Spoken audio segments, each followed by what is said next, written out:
also as the management of government school of management.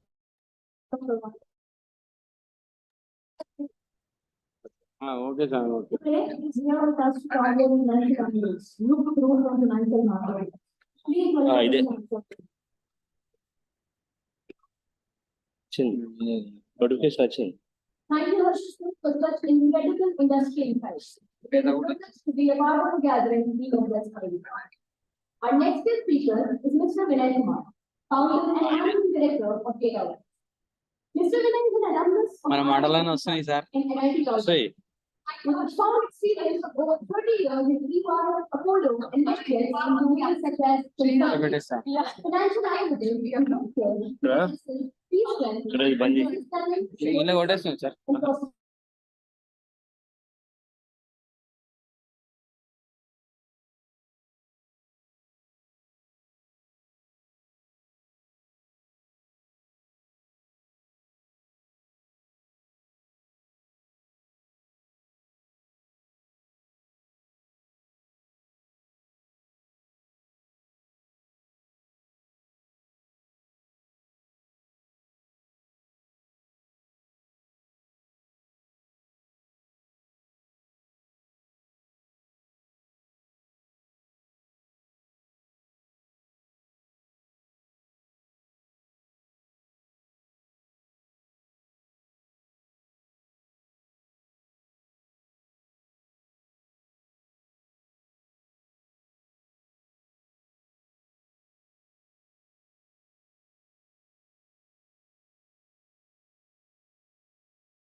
చేసిన మాట్లాడాలా స్వామి మాట్లాడాలా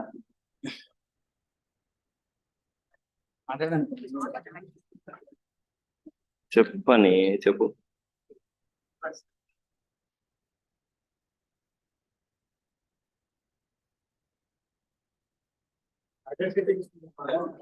బాగానే ఉందా? వినబడుతుంది, మాది మాకు వినబడి.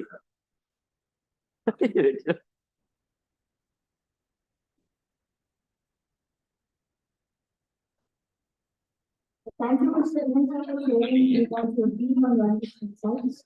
I am sure we have all learned something new today.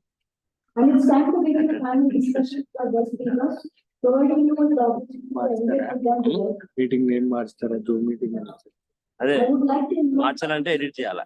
your opposition analytics, coordinator media relations, onto the dais to be the moderator of it. Thank you, students, for that wonderful Strategic data. moderating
have no distinguished guests, esteemed faculty members, and our dear students.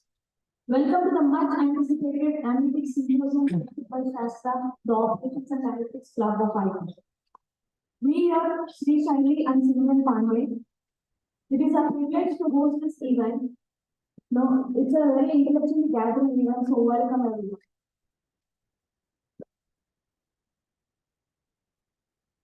Today, we mark the journey of insights, knowledge, and innovation as we delve into the world of analytics.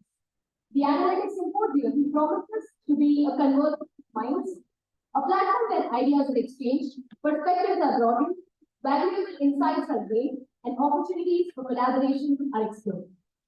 So, welcome you all today to allow yourself for an engaging session of networking with experts and professionals and enlightening your mind with the divine knowledge of analytics, the domain where future lies. Before we proceed further, let us extend our heartfelt gratitude to the luminaries in our midst. We are honored to have with us today Senior Professor S. Srinivasmurthy, Director, IE, Dr. V. Srikanth, Professor, NDE Academics, Dr. Rajkumar Pillai, Professor and Coordinator, Student Affairs, and Dr. Sri Jyoti, Professor and Joint Coordinator, Student Affairs. In addition to our esteemed college leadership, we are privileged to have four distinguished guest speakers who are experts in the field of analytics. Each brings a unique perspective and wealth of experience to share with us today. So please join me in welcoming Mr. Vinay Kumar, Founder and Managing Director, DataWise, Mr. Rajiv Gupta, Director, Company Solutions Global Network, Mr. Uday Bhatle, alumni of IIM Ahmedabad, Managing Partner of SMO, Mr. Harsha Bhatyari, Co-founder of Vishal Learning Solutions, Head of Product for Executive Factors. I request all the dignitaries to kindly move on to the dais and offer their assistance.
Right on chapter 5 pages, whoever cannot be here asking to finish live on message. To express our gratitude for their valuable scientific contributions, we will now felicitate our esteemed guest speakers with booking. I would like to invite Professor S. Srinivasmurthy, Director, to kindly lead the honors.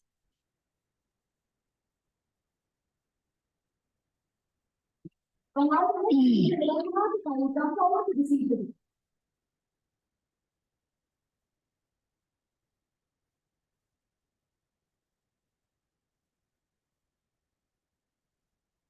I request Mr. Rajiv Gupta to kindly come forward and receive the booking.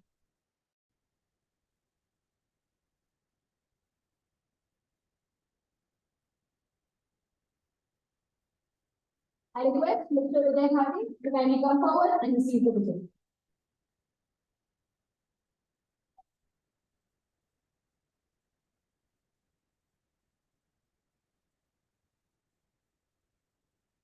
I now request Mr. Harsha Bhatyari to kindly come forward to receive the booking.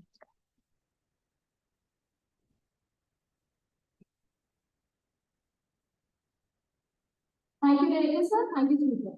Now I request Coordinator Shastra Club to present the bouquet to our Director, Professor S. Srinivasmurthy, and Dr. V. Srikanth, Dean Academics.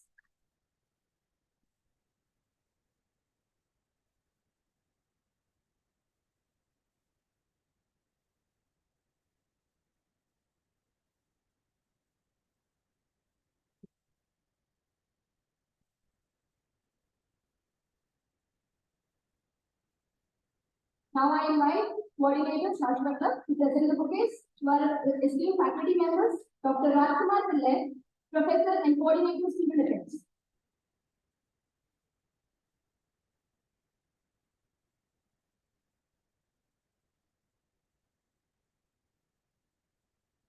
I request the coordinator to present the bouquet to Dr. Sri Jyoti, Professor and Joint Coordinator Student Affairs.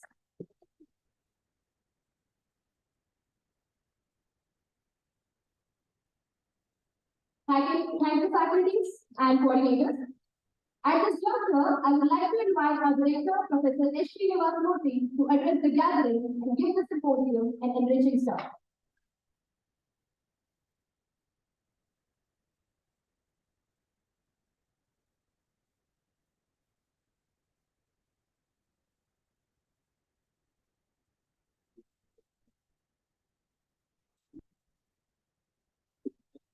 Founder, Managing Director, Datawise, Rajeev Gupta, Director, Global Data, very hearty.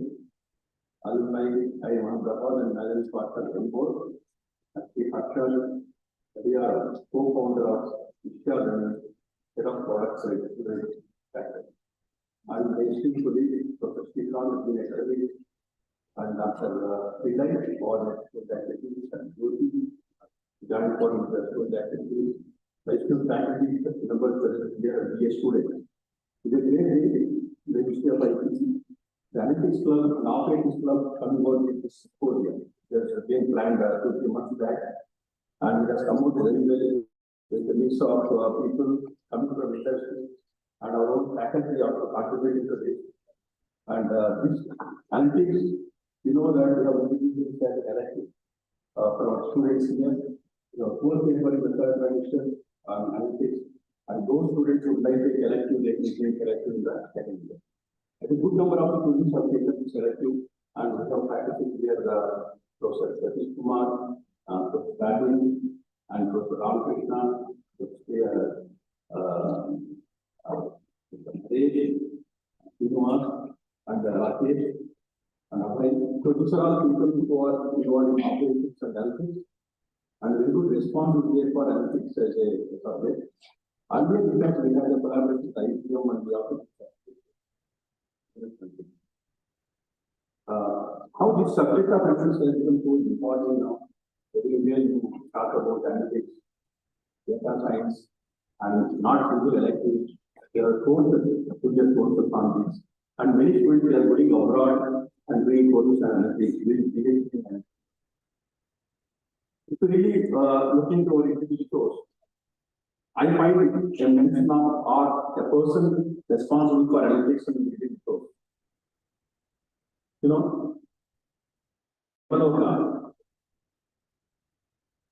Chitragupta. You know, how many of you know Chitragupta? Oh, good. Chitragupta is the person who maintains the accounts of various people.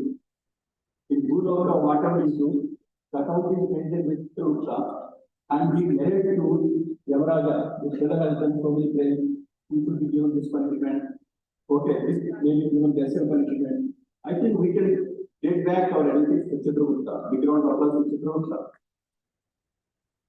Because after that, we find so much of development in digital content, and we find a specific mention of sports. In the sports, especially cricket, we find a lot of sports analytics. And the moment a bowler achieves record, no, is a 5 years run or higher wickets, you find really data coming up. The example, even before analytics emerging as a discipline or subject, so sports sector has taken, and we have used extensively. And it's nice to know that the moment a player is hitting 100 or 50 or person taking wicket, immediately they give data. He is the first person to achieve this. So I think then after that, you find the institutions. Now we have seen domain-wise analytics, marketing analytics, finance analytics, operations analytics, HR analytics. And then we have the development levels like, artificial intelligence, machine learning, and Python programming, R programming. These tools courses like quantity techniques in the first trimester, and to some extent, professional operating management and marketing research. All these things were discussed, but now we find that it is coined as analytics and has become such an important discipline. And programming skills have become so important that people who are very good in programming, they have very software as well. So keeping that in mind, we have given specializations like and we have given a wide range of specializations to any core of the analytics paper we want to study. And at ITE, we have been helping students doing ERP certifications, Bloomberg certifications, and encouraging students to do more and more certifications free of cost. And most of the students are utilizing, I think other students also utilize this opportunity. And programs like this, Analytics Symposium, is a more focused one. And we are listening to the experts in the field, and all of them I know very personally. And they are very experienced people. And so today they will share with you their experience and what are the opportunities for people who have selected skills, and what are the challenges there, and what are certifications you have to do, or how you benefit very well to grab more and more opportunities. So with these few words, I compliment Vinay and operations group and all the students, operations club students. Please give a round of applause to all of them. And also, behind this important symposium, I thank them. So once again, I join all of you in welcoming the guest example. Thank you, sir.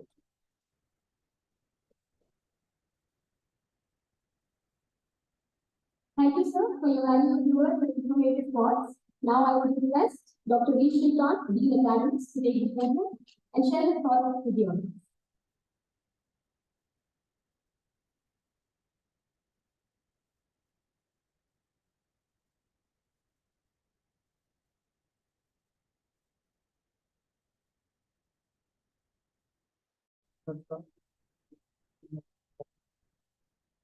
Respected guests,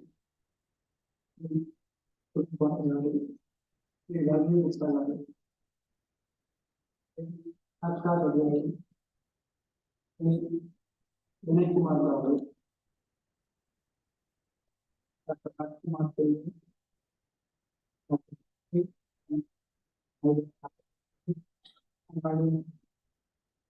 very good afternoon.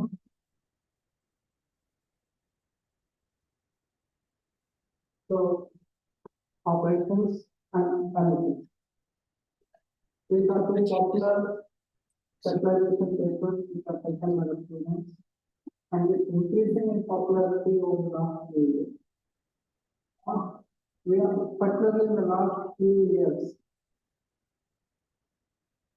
Analytics, artificial intelligence, these are becoming very, very important. We are becoming more and more digital in the way we are doing things, the way we are doing our business and carrying out our daily activities. And in this particular thing, there are certain events which have also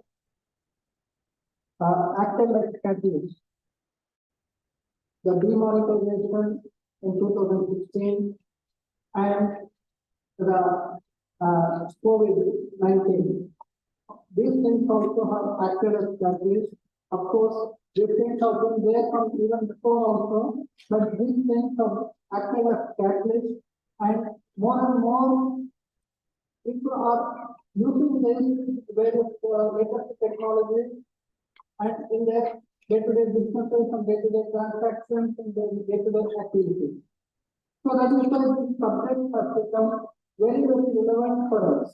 And in this context, that is why this symposium, which is being organized by the Software Club, is very, very apt and appropriate. I am very excited to listen to our guests.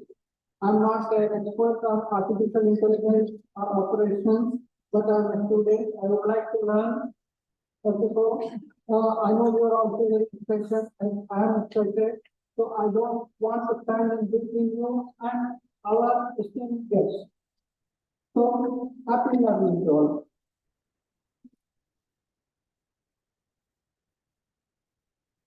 Thank you, sir, for your much appreciated words and wisdom.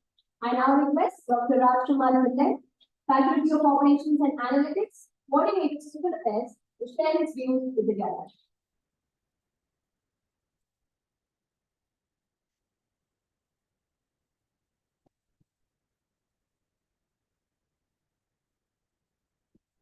Honorable Director, Professor Srinivas Murthy, Lead Professor Keshav Garu, and our guests, Mr. Vinay Kumar Garu, Mr. Harsha Garu, Mr. Rajeev Garu, and Mr. Kumar.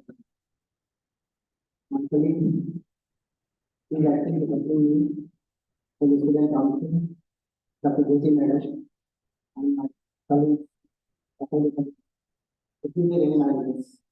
good afternoon and welcome for this Symposium 2023.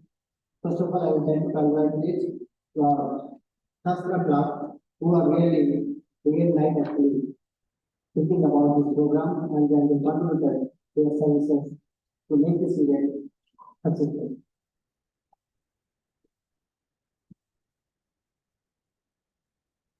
So we have a student council now to directly contributing their efforts to making like all the academic students going along with the academic curriculum. There are 486 members are directly contributing their hours and their effort from the services for the students.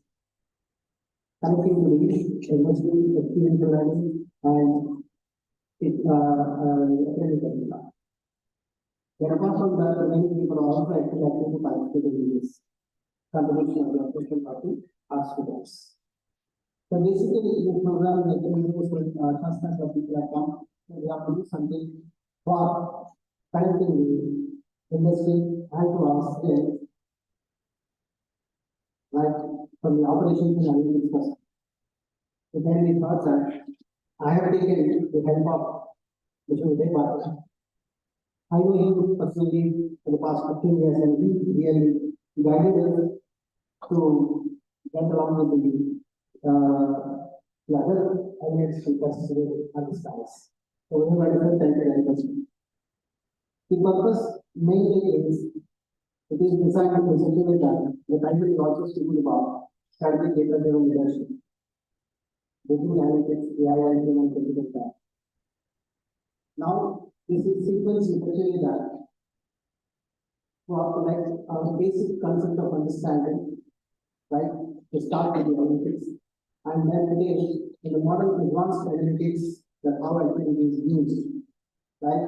We have now AI, artificial intelligence, and then human computer interactions, and so what are the things? There is no end for this technology. So we are actually going to be we need to get that. That's why actually the purpose is to get connected with this data-driven learners for our students. That's the main purpose that we actually plan to connect with them. And the second thing is that the audience, most of the audience, 80% of the students are doing term 2. And in the next term, they are going to face directly the subject that is business analytics.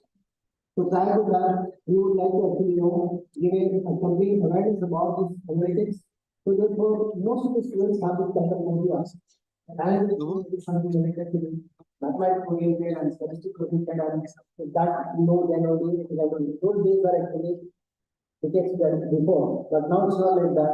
Just a common sense that we can actually use this kind of platform. That is where actually we are trying to motivate our students and then also bringing awareness to the analytics.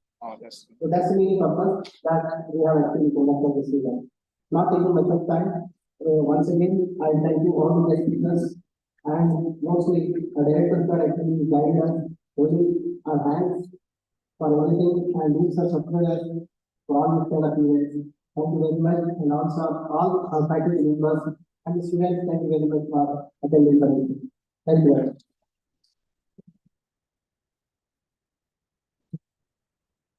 Thank you, sir, for your insights. Now, I request the dignitaries to please occupy the front row seat as they commence the discussion.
And with that, we have reached the exciting part of the symposium. It's time to welcome each of our guest speakers to the podium and have them share their thoughts, knowledge, and wisdom. And we, speaking first with us today is Mr. Ahmedabad, Managing Partner, NMO. Mr. Bhatia is a consultant specializing in providing consulting services to industry in research and data analytics. He also teaches at schools and trains practitioners and industry. He has been associated as a visiting faculty with IIM Kozhikode, Indore, Raipur, Kashipur, and Nalanda. Since 2004, Professor Bhatia has been the managing partner of NMO, a strategic advisory firm offering research-based solutions. He is going to share his views on management applications of data tools and techniques. Please welcome Mr. Uday Bhatia.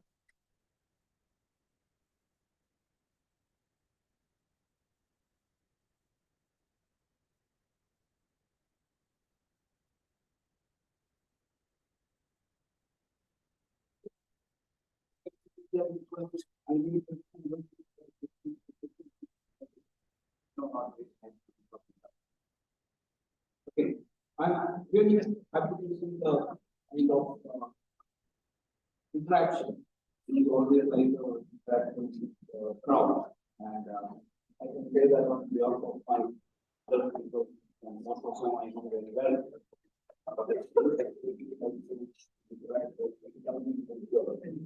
And like Dr. Pillai mentioned, let me start with saying that most of us having a clear on numbers is quite right.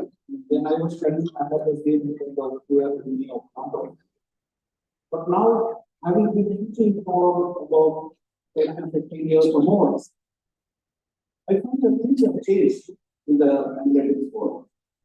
It's no longer so much about statistics and numbers as it is about plain common sense, knowing what to ask, knowing how to ask, what you want to know from people. So it's basically about how you understand data and how you can get what you want in that data. We don't really have to be worried about knowing the statistics. So that brings me to the topic managing your applications of data and techniques. What I want to say here is I'm not really going to talk about what are the management applications, but I'm going to talk about how you go about as managers, how you go about learning the application of data or the application of tools and techniques when you're learning, while you're employed. So throughout my experience of teaching, starting with this fear among students of numbers and what statistical formulas I want to remember, etc. What I have come to realize personally, and before I talk about that, is a disclaimer I want to make that all of us here, including my co-speakers, they have a different perspective on things. In fact, a welcome sign that there are different perspectives of things. We have different perspectives about how things should be taught. We have different perspectives about what students should, how they should behave, what kind of things they should do in the class, how they should do. All of that. Ultimately, I think what it comes down to today, in today's education system, it all boils down to you making your own decisions as to how you want to study, what you want to study, and where you want to get that knowledge from. Because you today have a huge resource of data and sources from where you can get all the learning that you have. The education system has changed so much over the past, I would say, 10, 15 years. We no longer require anybody, any lecturer or anything. Professors really need to guide you, but lecturer, I think somebody who's just don't know knowledge, we don't need. All the knowledge that you need is there on the land. You can obtain record. And that's what means I think most of my colleagues also advise students as far as possible, please try to get or source data from source your data from wherever it is available from. Unfortunately for you, that commission is in your hand. Our friends, when I was studying, way back in 1981, we didn't have data available through Google or any other thing. I still remember I had to go take a lift. We had a 2-floor library, so take a lift from the ground floor to the second floor. There, all the old issues of economic times or business life would be there, and then go through those dusty issues. When you do work and you don't go out working, you would say, I want a summer, I can't stand it up. You can just get the skill I work that.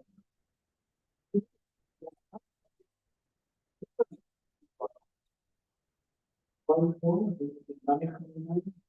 get any kind of data. The only thing you need to know is how to search for the data, what are the right keywords to use so that you get the data, and more importantly, when it comes to Google, Google has all the answers, but it has many different answers. So you need to learn how to look for the correct answer or how to look for the answer which appeals to you. And that is a big pitfall actually. I will go to that later. But before that, next one, so I can go from here. Okay, so I divided this topic into 3 categories. So when it is application of data tools and techniques used by managers versus those used by academicians versus those used by, I call it technical technicians. So what you as managers or as students of management, what you need to look at is something where you don't need to learn programming. You're not going to be boring. So this is again, let me repeat, this is my perspective, it's different from other people's. My perspective is you don't need to learn any coding language. You just need to focus on interpreting. You need to know how to interpret the results of the analysis that you've done. So what it means when I have a visual value of 0.5, you don't need to get into formula, you don't need to get into a product.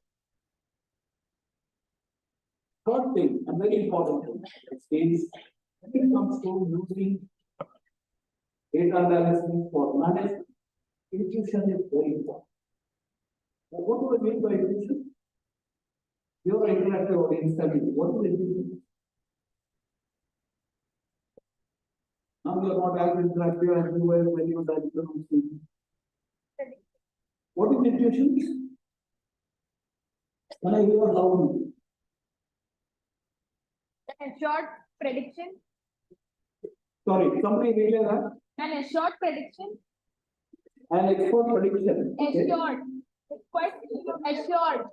Okay. Anyone else? What does intuition mean to us? Not me. Good. Gut feeling, yeah. And where does that come from? Don't tell me it comes from the gut. No.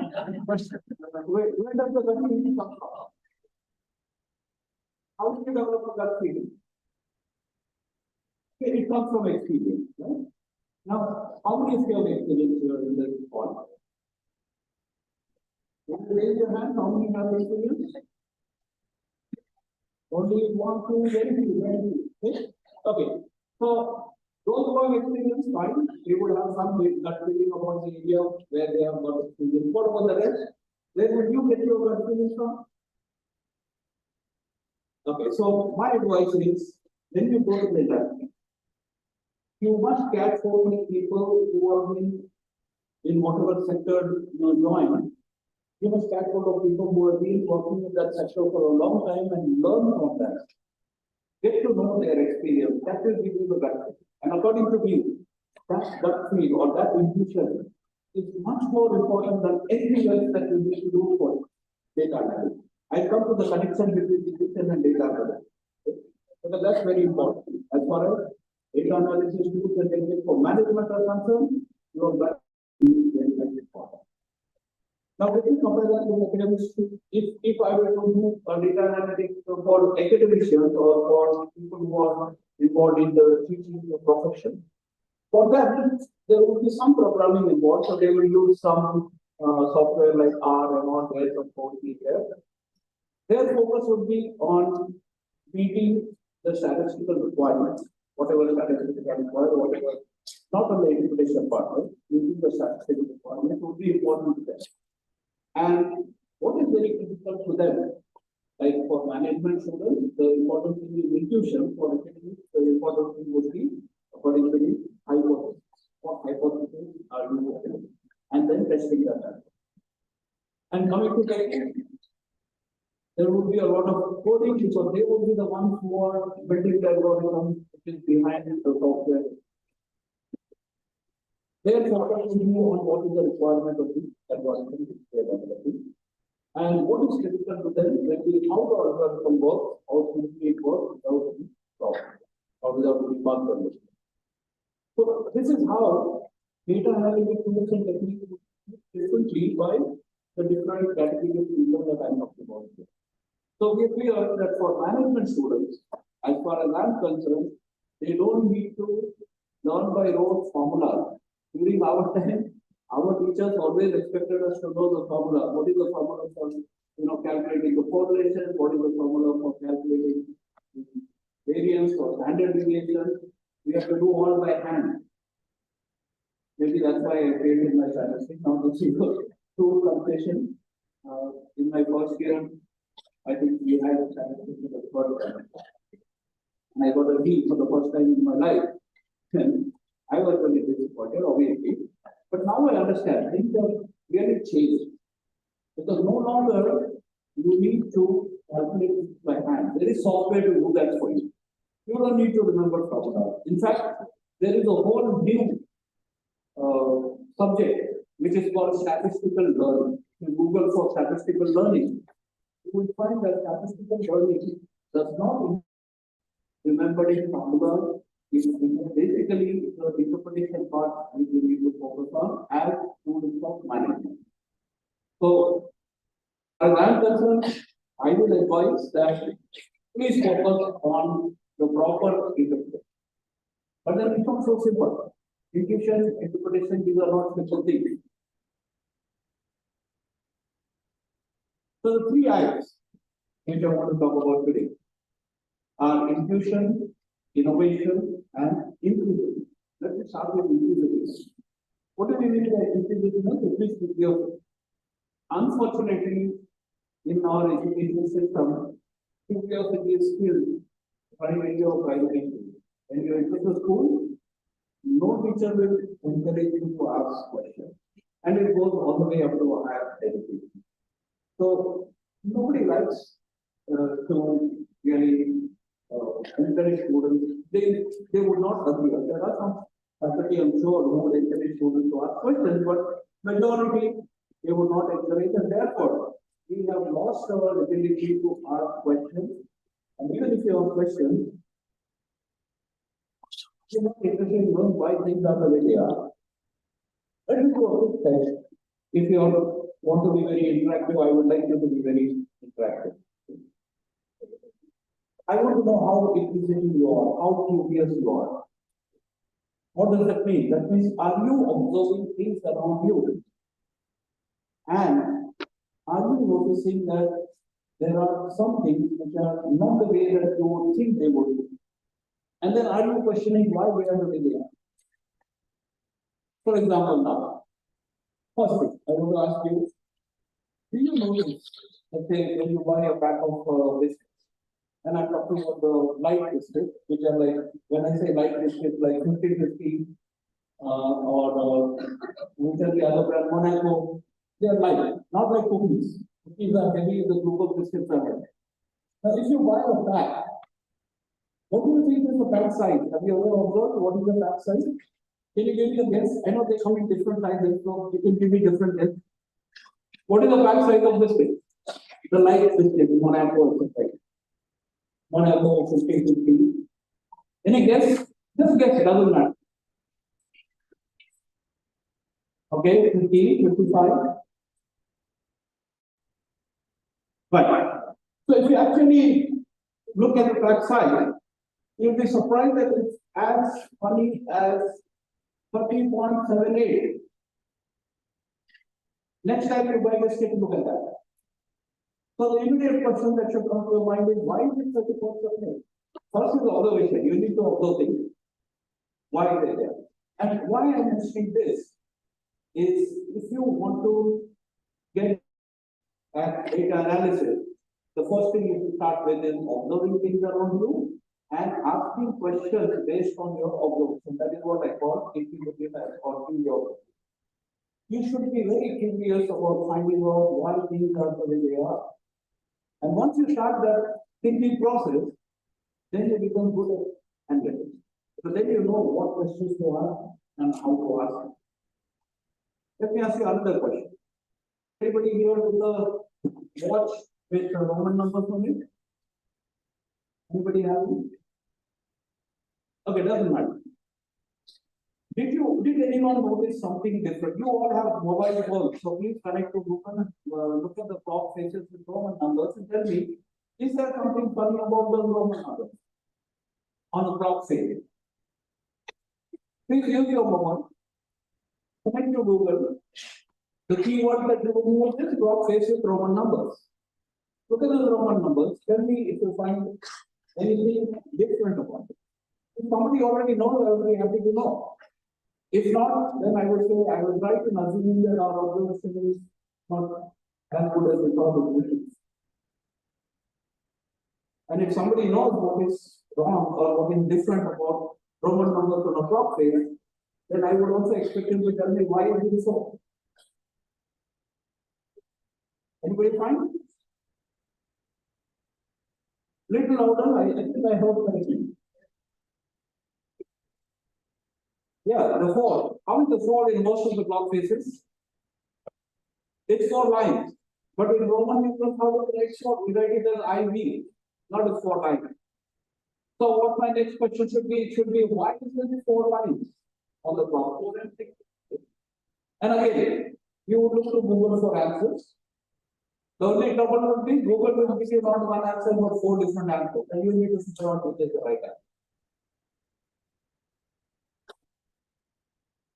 So inquisitiveness, I have so many questions about inquisitiveness. I can give you so many different examples where you should be observing around you. But I would definitely advise all of you who are interested in analytics to start looking around them for things, observe things, and if they don't meet your expectations in terms of how it should be, then we should surely do some research into why it is the way. For example, the LPG cylinder in our house. What is the amount of gas in that? 14.2 kg. Why is it 14.2 kg? That's a funny number. We expect it to be multiples. We expect any package to be multiples of 5, 10, etc. But sometimes you find this funny number. And usually there is a reason for it. But sometimes there is no reason. Okay? For example, what is the difference between the shirt that men wear and women wear? Little louder. I thought, yeah, buttons. Who said?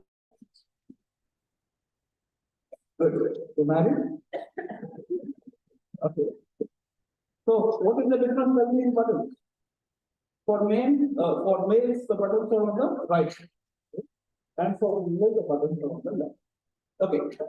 Okay. Did you find out why it is so? Sorry, come again. Okay. Now we should Google. Okay. So, then you can Google and find the answer. Why make a guess? None of you have to guess because you have Google, you have access to a source of data right in your hand, so you don't need to guess. Next time there's any question, take your phone and use it to find the answer.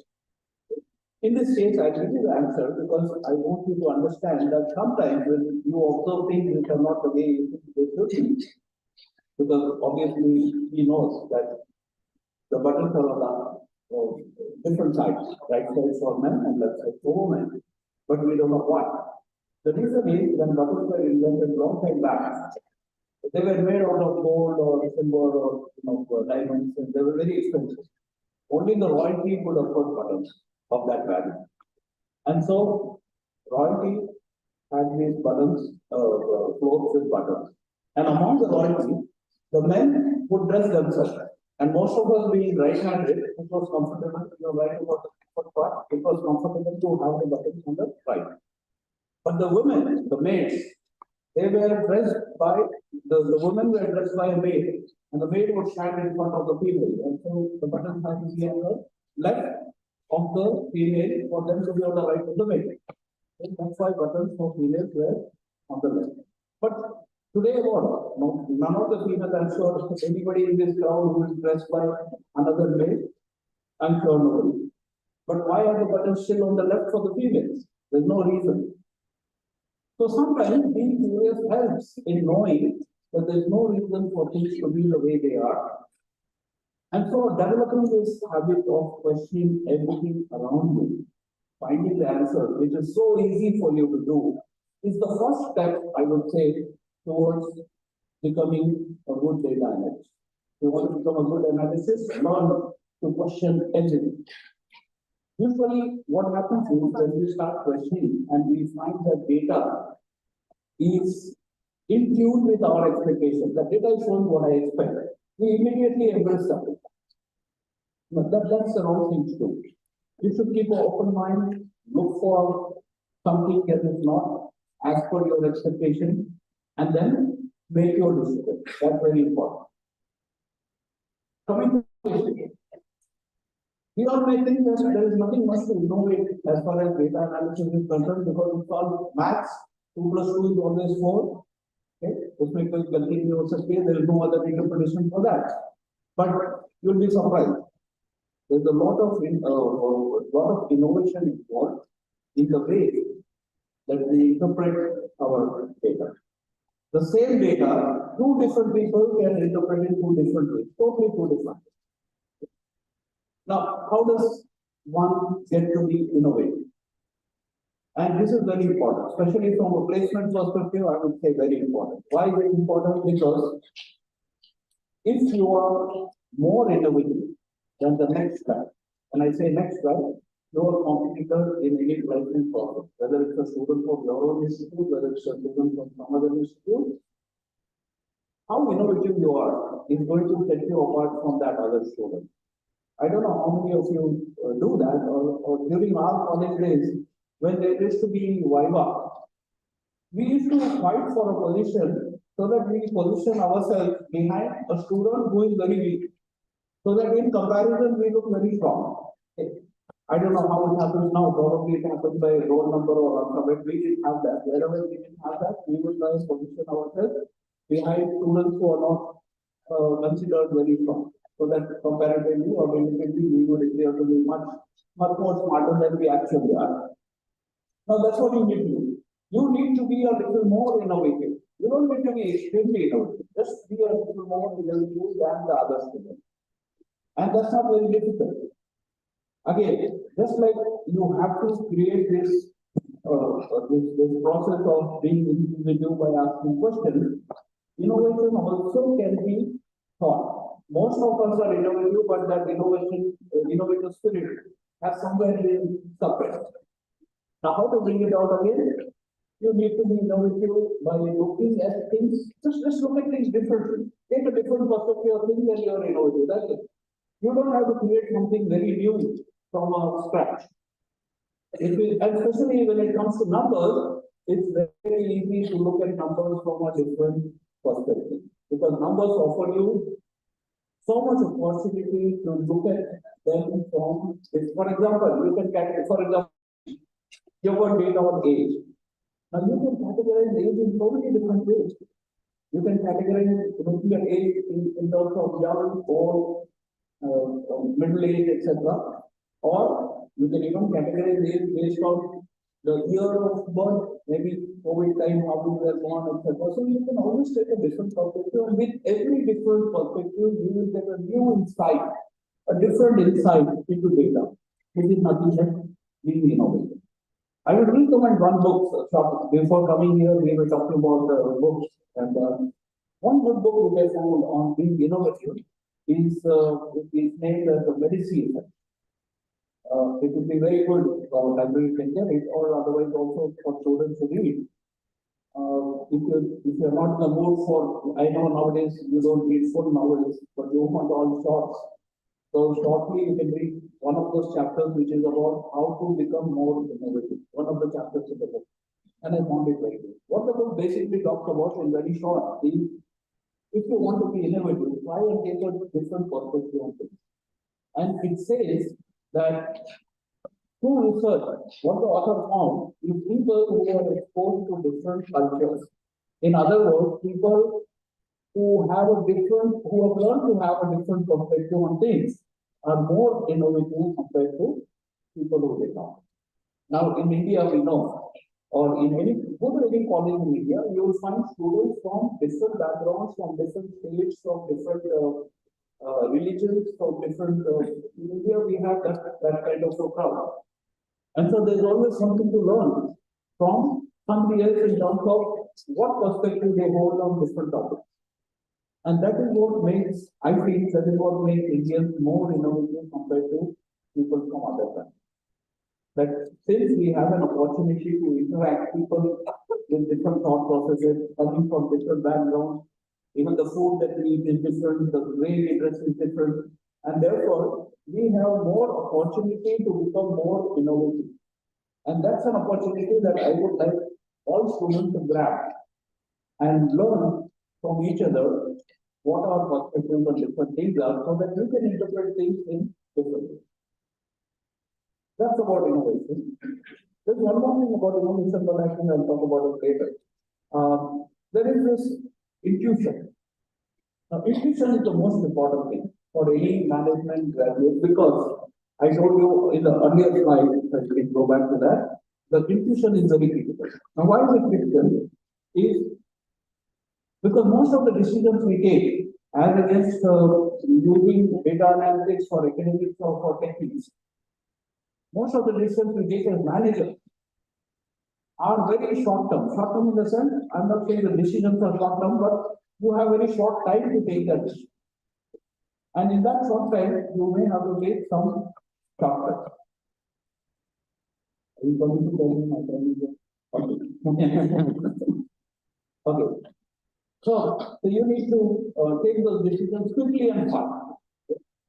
And intuition helps you to cut through a lot of otherwise time spent on going through the whole process. Let me give you just one example for where intuition has helped us. We were asked to do a study by a bank on the home loan borrowers. And they gave us a lot of data. And one of the things, very simple hypothesis they had is that whenever there is a guarantor for a loan, the defaults, what would you expect? What is the intuition say? When there's a guarantor, the defaults are more or less. Less. Whenever you have a guarantor, you would expect there to be less default. And when there are no guarantors, you would expect there to be more default. So this is one of the things they wanted us to check, because I think somewhere they felt that their hypothesis is not being shown correct. So we collected all the data. At those times, data of 6 lakh records was considered big data. Okay, it's no longer true. Nowadays, 6 lakhs is nothing. So we had I'm talking about 15 to 20 years back. It was big data at that time. It's so big, and the tools we had where our 386 laptop, etc.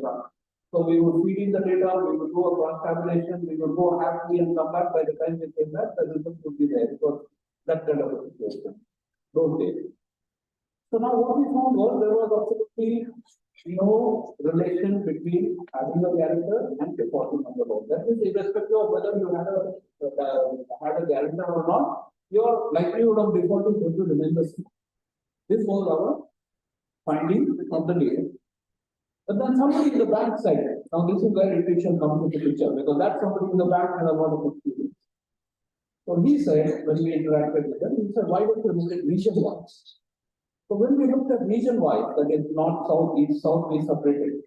And when we looked at region-wise, very surprisingly, we found that in the north, even when there was a guarantor, the defaults were more actually. Whereas in the south, when there was a guarantor, the defaults were less. So you realize what happened? when you put the data together, these two cancel out each other. So the cancellation effect, and how do we come out of the cancellation effect? Because when we see that intuition was what happens to come out of that effect, to find that there is some kind of a relation between having a director. It's another story why it happened. That some other time we can get into, but yeah, intuition helps in such case. And that's why I'm also not a very big fan of big data, because big data tends to cover up a lot of things which you can uncover when you dig deeper into data. I think I have a lot more things to say, but in the interest of saving time and giving some opportunity to the other speakers. But before I go, I have one more exercise for you. Look at this graph, okay? This is to do with intuition again. I hope you are all able to see that. Okay? If I go there, no one can.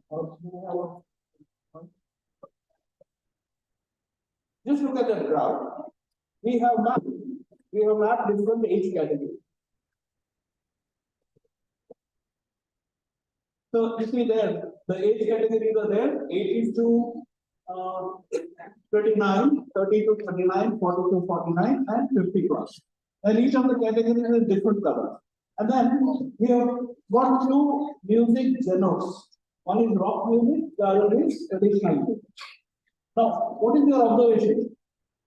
Is there a concentration of one particular color?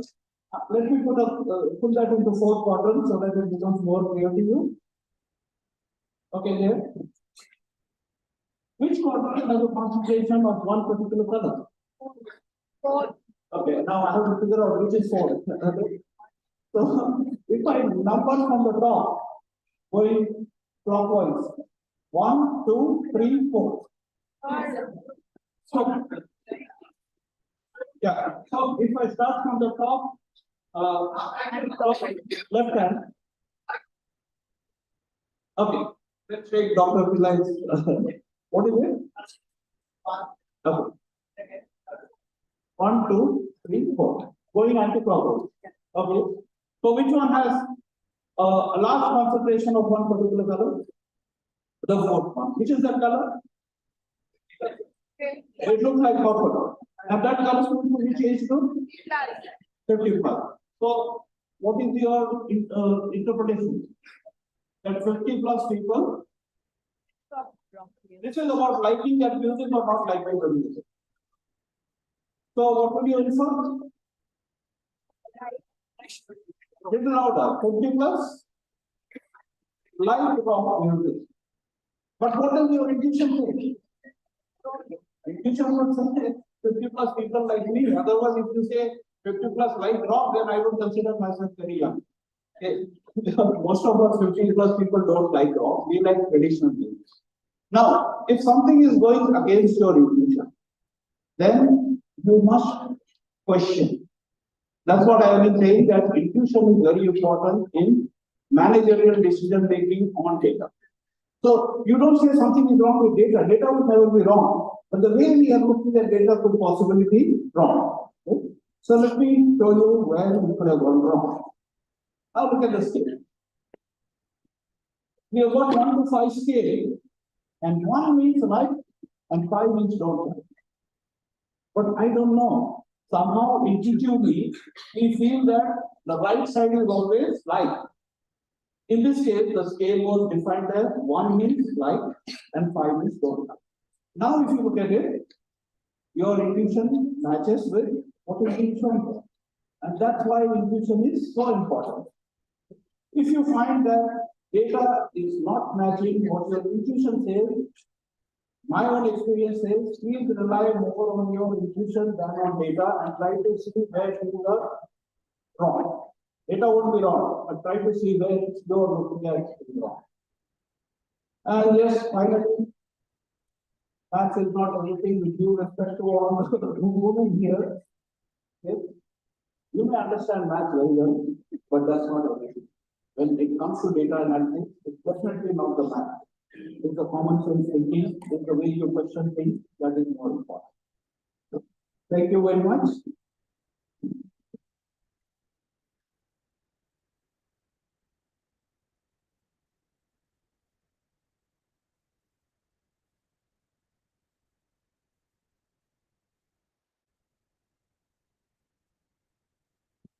Thank you for the hard work for such inspiring insights and experiences. That is really right way to be listened to.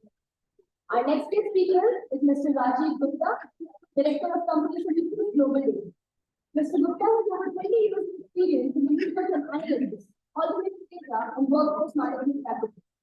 In his current role at Global Data, he provides leadership for creating company stakeholders by tracking targets globally, recent development, financial reasons, using automated data for performance metrics, and harnessing the power of generative AI for sales intelligence and competitive intelligence. Prior to Global Data, Mr. Gupta was the Chief Operating Officer and board member at Metrics Analytics, it was with IB Council. He's an analyst of AICTE Business School, Hyderabad, and is also a certified lead auditor for information security management systems for PSI UK. Today, he will share with us his thoughts on AI-powered analytics shaping the future of decision-making investment companies. Please welcome Mr. Rajiv Gupta.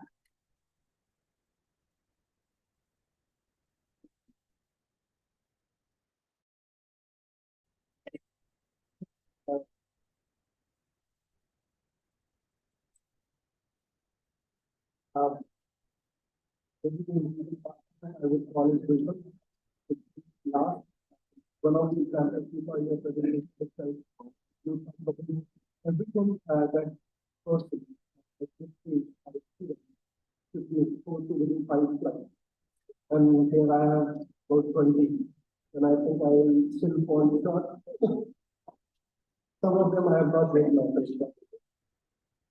So, going through my presentation, I want to talk about a little bit life experience, how we developed these that we have done at Global Data. And at some point of time, there is a very thin line where it would feel like that, I'm promoting Global Data and analytics itself. So please bear with me when it comes to that. So last year, let me start with a little bit about Global Data. So Global Data is a public company. We are a UK-based company with about 25 offices worldwide. We are an amalgamation of about 24 different brands and companies. And here you will see all of them. The latest is AICTE market that we did last year was Mumbai, which is into economic research, India, which is an India company. We work across 20 industries, 200 countries when it comes to our data and research. AI and generative AI. So last year we were having a discussion with one of the topmost 5 firms when it comes to market capitalization globally. I'm not going to take the name of the brand, but one of their key asks was they wanted to do list building, which we call as sales intelligence or prospect listing. They wanted to see signals from our data, which is about 130 different databases, over 200 terabytes of data. And they wanted to see how can we gather signals for them and put them into a presentation which they can use to go to the client promoting their cloud service. Now this was the ask. And we use machine learning and AI algorithms to analyze the data and then put that data into a presentation. Historically, if I ask you a presentation about the company, it would take us about 3 to 5 days to build the whole data together, put analysis together, and put it into a presentation. What we want to do here is we could make that presentation in about 5 minutes. You give a command to the machine, you go to the computer for 5 minutes, it will take all the data that we have and put that into a presentation.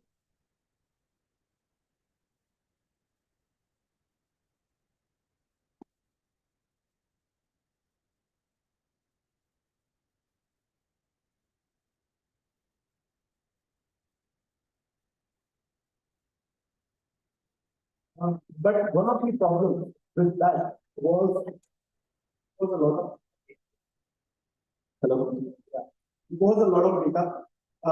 It did not have any conclusion. The data being factored, it did not have the summary of what is that a person should understand from it. It has all the charts and graphs and figures, but the interpretation was up to you.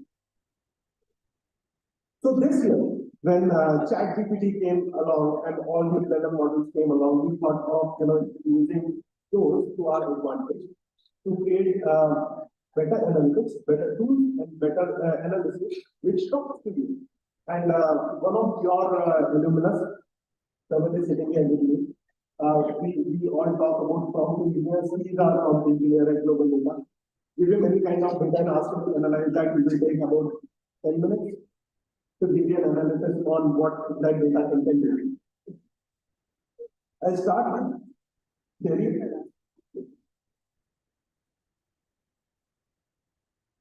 How we differentiate between AI and generative AI is AI does a lot of analysis. AI can do a lot of data crunching. But that still doesn't talk to you in a language you can understand. Generative AI means that it interprets the data and it takes it to the next level where you can understand what is that the data is, and then you can extend it further to take decisions and it helps you with the decision. So what we try to do with AI as well as generative AI are these. We use our data and analytics for competitive intelligence. Competitive intelligence is, let's say, I want to get into cybersecurity. There is a company that has approached me for this funding, and I want to see if the market for cybersecurity is as good as what the company says. Or let's say if I'm a renewable and I want to do, I want to get into a pet care segment, and I want to see some analysis on Nestle, and I want to see where are they investing. How are they investing? What are the new products? What are the new initiatives? Who are they hiring? This is competitive intelligence. Sales intelligence is prospect building. Let's say I'm Microsoft, I want to sell my cloud solutions. Tell me all the companies which might have talked in their annual reports globally who are looking to implement CRM solutions, ERP solutions. They talk about data centers, and then I can talk to them, engage them, and sell my cloud solutions. Market intelligence.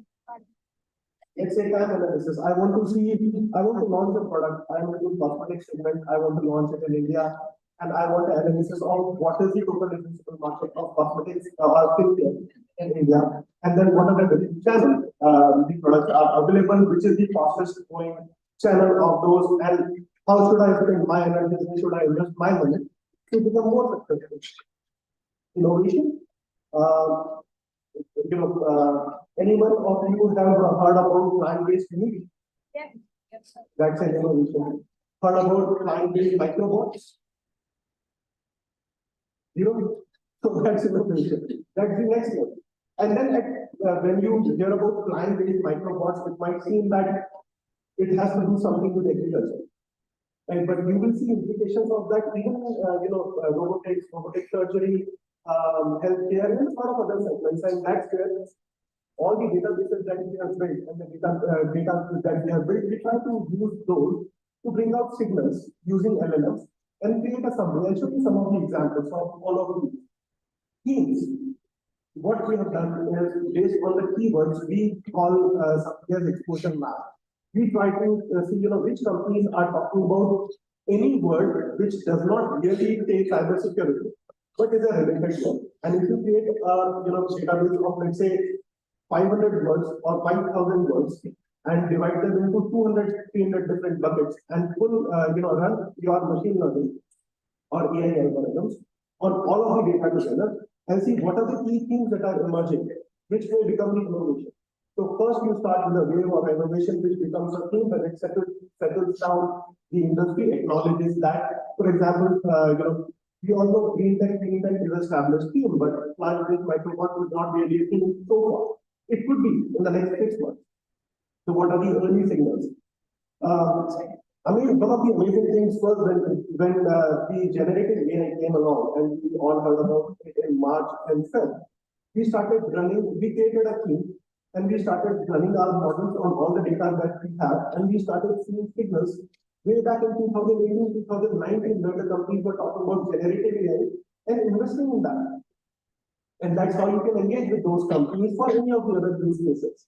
Then forecasting. Of course, when you have a lot of data, you build your analysis on that, you do market forecasting, and then you do the analytics and investing. So what we created now is AI Hub, which works 2 ways. First, you can just ask questions. And this, it was funny. We have annual hackathon at Global Data, where you the whole company is invited to submit their ideas, how we can innovate, where the company could invest. And just over a small chat, there was, you might all have seen a video of the US president, and then he was talking something else. It was just a fake video where his speech was used to create a video. And then a lot of bots came about. You can still see a lot of Hollywood stars and their images in, Dhoti Kurta, the Ram Mandir and all that, right? So first of the videos, we saw that and we started checking how about we creating our model, we'll copy the speech of our CEO, and then we could, answer all of our investors. We could be, we could be a part of every single board meeting for our clients, and whenever they are stuck on any question, they can simply ask our speaker or our phone board, and or they could just WhatsApp us, and the machine will, answer immediately. That has become a reality today, and this was May 2020. So what we can do is the next one. So here is one of the questions. Someone was asking this question: how is 3D printing transforming medical devices? Now, the model, the way it has been built, it has the intelligence to understand what is that we are talking about. We are talking about 3D printing, transformation, medical devices sector, and it starts building an answer for you. The question would be, how are insurance companies using drones? Would you imagine insurance companies using drones for anything? Any use case that you can imagine? I agree, this one is a little less interactive, but any answers would be helpful. So what? Yes. This is insurance company, yes. For example, if you have an insurance case, they can use drones to analyze the extent of the damage. If there is a hurricane and you want to assess the extent of the damage and you want to foresee how much claim you might be getting, just to see. And the time it takes to give you an answer is about 10 seconds. Going through 200 terabytes of data, 130 databases, the answer comes in 30 seconds. So you do not really need to learn to run mathematical formula, get all the research together and find an answer, create your own answers. The groundwork can be done by generative AI model. Secondly, now what we also saw was difficult was, how do I know your system's capability? How do I know what I can ask? Right? If I don't even know that I can ask you about microbots or plant-based meat, there is never that I'm going to give input. And if I don't give input, I will never get an output. So what we did was, we created tasks. So we created most common problems people could ask for. We created tasks. People could just come, a client would come. They will say company release strategy. It will ask you the company name. Let's say I get Amazon, and it starts creating a summary of where Amazon has been doing its acquisitions, where it has been investing via its PGDM fund, where it has been raising capital, which territories, how are they raising those funds? Is it the ESG money that they are raising, or for operational requirements, capital, working capital funding or not? Then it goes to its annual reports and sees what is that the company is talking about using these funds or investing in the future. And then, are there other companies that are talking about this particular company, Amazon? And in the whole analysis, I can exclude or include subsidiaries and give you an analysis in less than 30 seconds. I can look at the innovation landscape, thematic strategy. There are about 30 or 40 pre-built cards which will be increased to about 150 eventually. I have some use cases here. So this is what I was talking about. The M&A strategy analysis, the recent development, the signals that come from news, and all it takes is about 30 seconds to provide you the analysis, which would have otherwise taken you, let's say, 3 days, 4 days.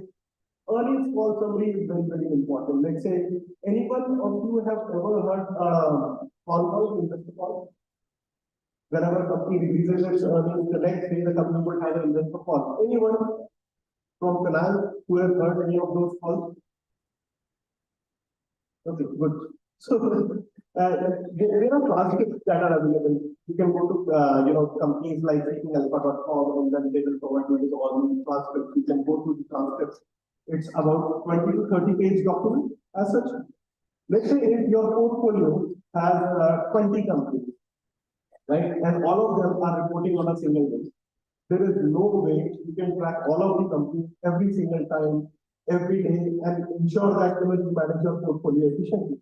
What we have done is we have taken those transcripts, we have created a prompt chart. You click on that and it will summarize it into not more than 15 to 20 major points. So if I go and run Tata Motors, within 3 seconds it will tell you the biggest thing the Tata Motors is working on the biggest problem is right now Land Rover and Jaguar, and you can see all of those coming from the earliest calls of the company.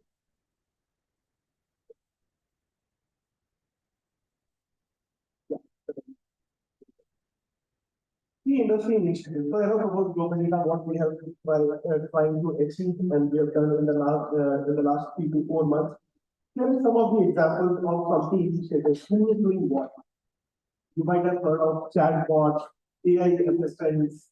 Some of them have done WhatsApp calls, WhatsApp chats. There are many methods of communicating with generative AI engine. Here are some of the key initiatives. And yes, what is that the companies are doing? Here you can see headquarters, which have not really integrated this generative AI into their model. But they are indeed working on the natural language understanding. But here we have e-value serve, which is taking almost everything. Working on almost 50 prompt cards, 50 build cards that we talked about. Alpha Cells, Mindwater, Clarivate, Bloomberg. So all of those companies are somewhere or the other are working using generative AI models. Global data we are working on we get very, very excited, like we are academic scientists, so whenever a new model comes, we immediately start playing with the model. There is an assistant that has just come up. We have already played with it, we have created our own assistant. We are trying to see how do we analyze, how do we interact with the model using our own data, because that's a key ask. While the data is available on the internet, it's not qualified data. You do not know which one to trust and which one to trust over a period of time. One data model or one piece of data which was available from a company 5 years ago is not really relevant today because the data models have changed, the way the companies do QC itself has changed. Some of the other initiatives, I cannot really talk about them, but there are way too many. You can see every single company that you can see, at least in the financial market and industry research, is integrating generative AI and AI in their analytics model, because this is going to be the future for now. I think I'm done there. Now we have created some slides. As I said, there are some slides I have not read my side. So these are some of the key initiatives. I can send some of those if you're interested. Any questions, please? Yes.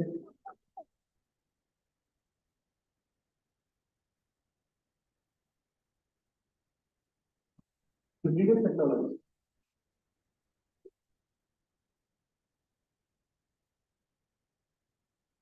Artificial general intelligence is only more of a conspiracy theory right now.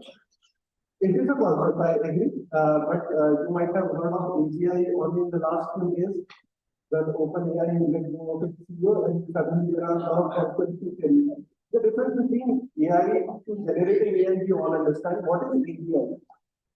AGI, what we have seen so far is what?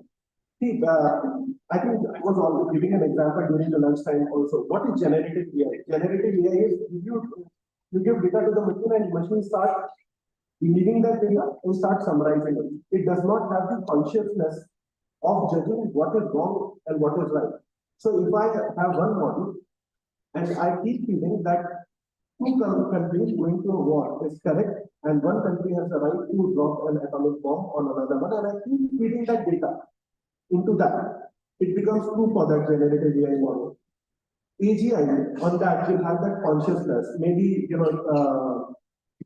Tesla CEO, he has created that LLM of he calls Truth. Have you heard of Truth? He has been working on that, where artificial general intelligence that gets very, very close to human consciousness, where it can automatically judge what is right and wrong, if I'm able to answer. Also, YouTube gives us sorry, YouTube, yeah, YouTube, Google, yes, they give the feed on interface based on that we have facial recognition, using the facial recognition of face and emotions, and then we use the feed back to the devices. That will be only AI. So till the time we are only recognizing the data from you only as an input and recognizing the data, it's only AI.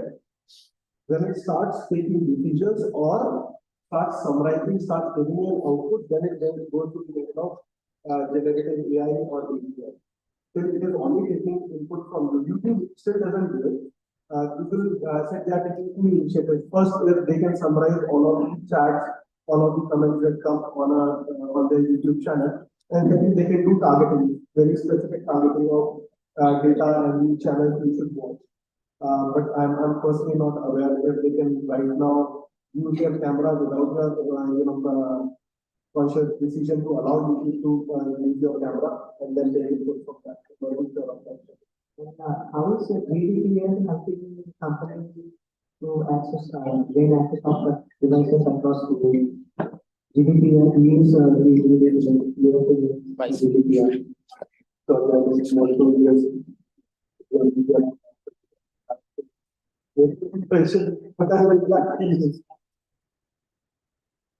I'm just not aware of that. Sir, I read a couple of. Feel free to send me your questions as well. Please contact Phyllis and once the answer questions come to me, I'll make sure I will send you an answer, including the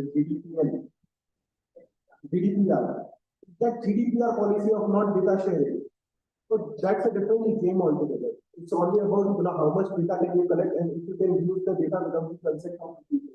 So, for example, we are a GDPR compliant company. We do not share, contact data of our clients with anyone, and we do not target them by sending any promotion without their specific consent. But GDPR is more of a policy decision. It does not really have anything to do with AI or generative. You can have models connected where you can talk about specific influences using influencer marketing, but I'm not too sure of the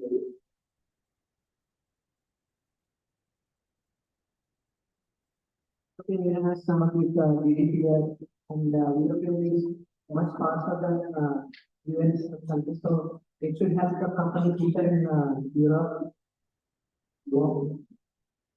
more than the company feature in the US, and how are you competing with the companies? Yes, I had US 779 2005 information security management system, which is the equivalent. There is a lot of relation between them. Thank you, sir. I hope we will ask your questions and make you. Thank you so much, guys. Thanks a lot.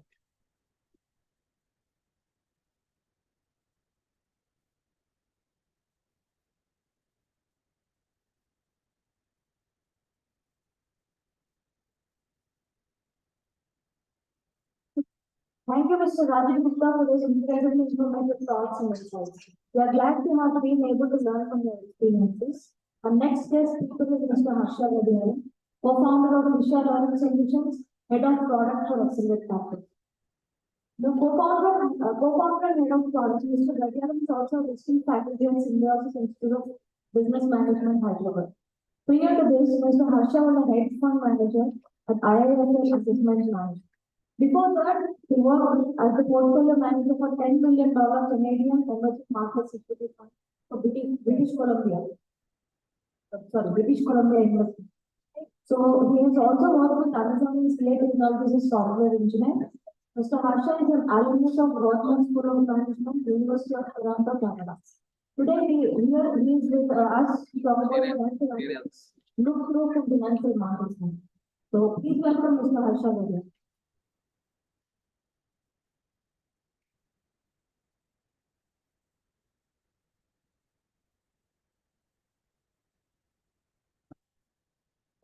Thank you for the invitation.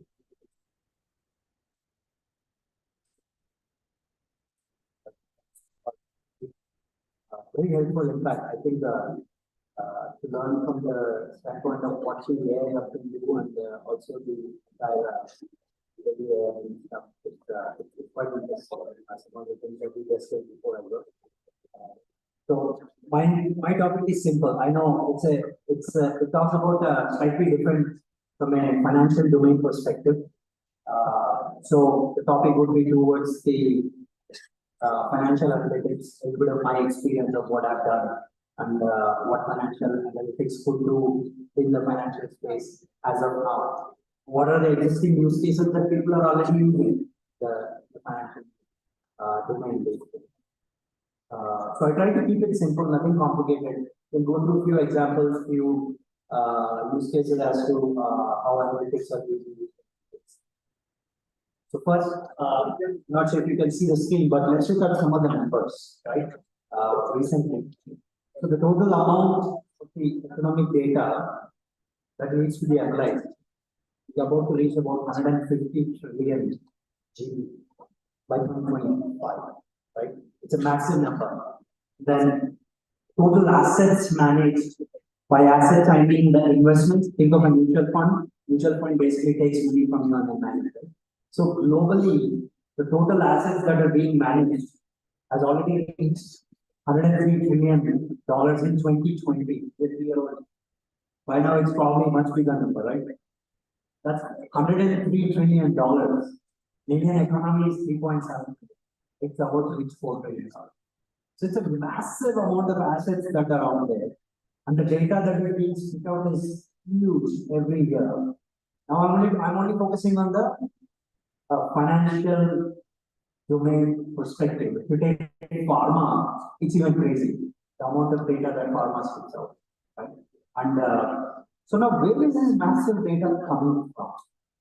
Like, if you have to think about what are all the resources where this massive amount of data that is coming, and you have to analyze that, and not just analyze, you have to come to an insight. And that insight should not just be something which is not actionable, so it has to be an actionable insight, right?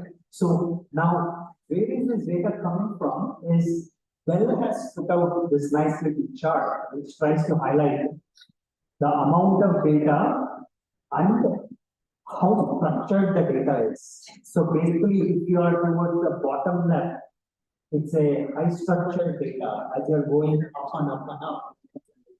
Data.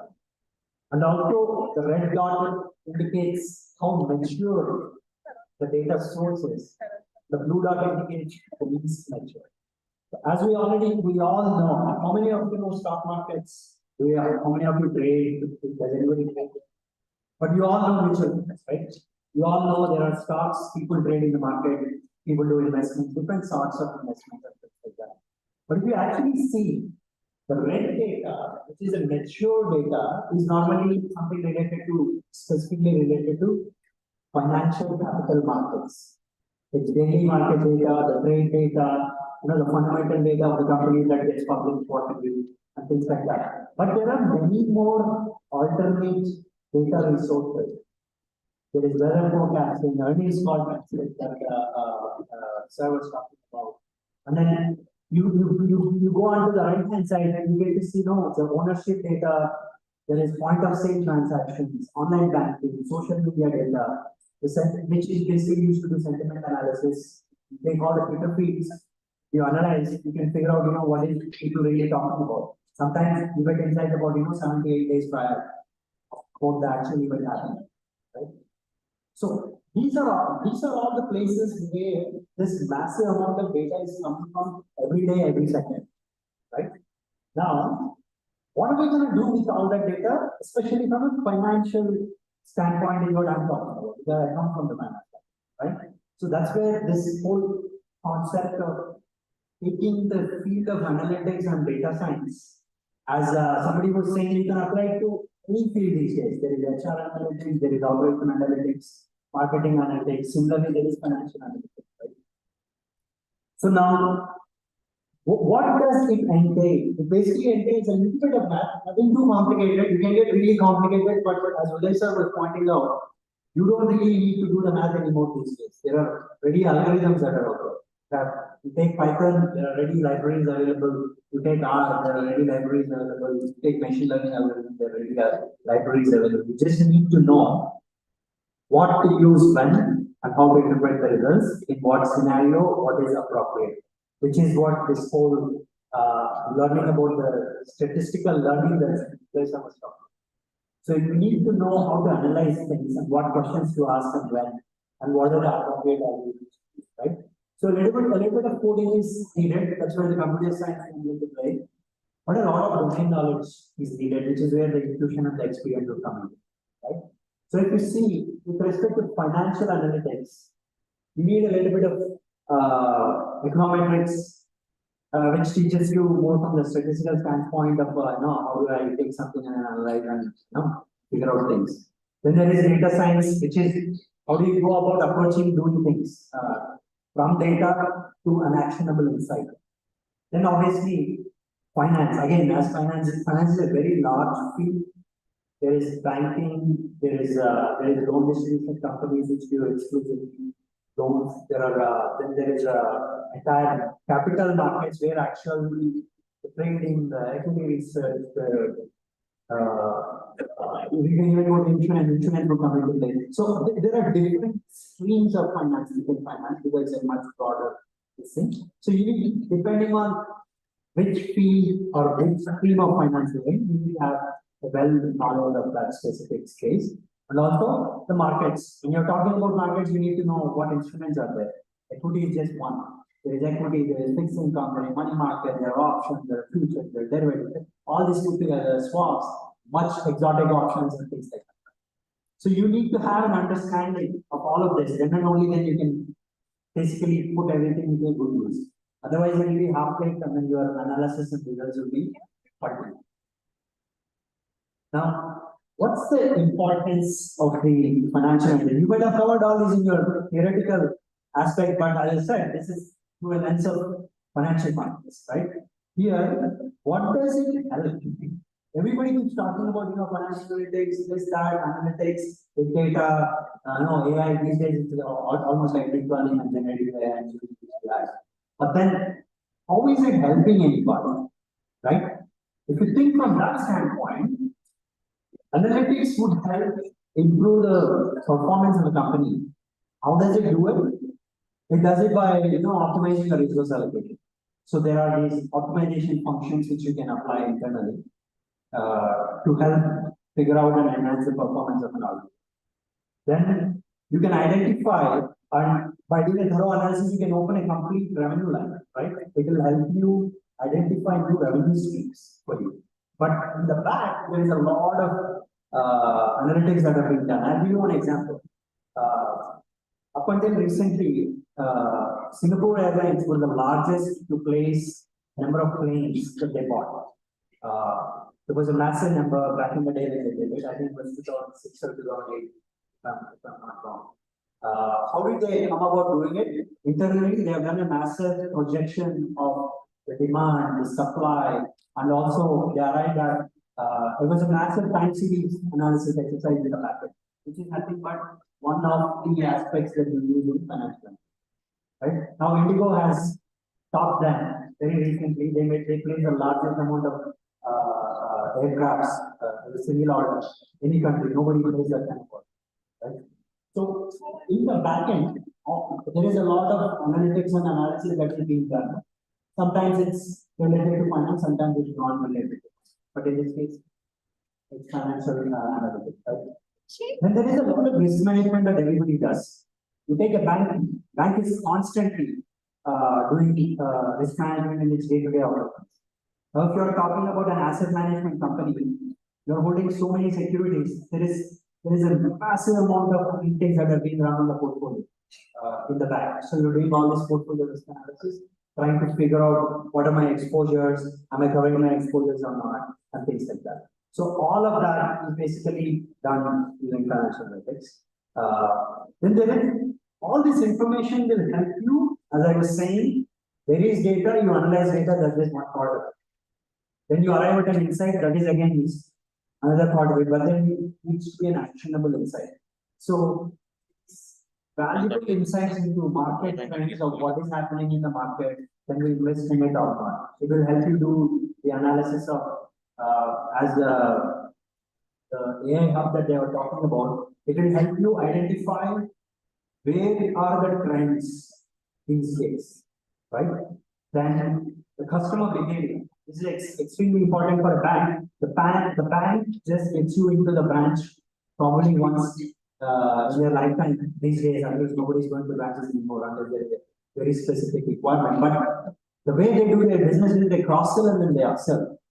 If you have a checking account, they want to sell you a credit card. If you have a credit card, they want to give you a home loan. They want to give you a car loan. And then they want to take you to their insurance. They want to take you to their asset management.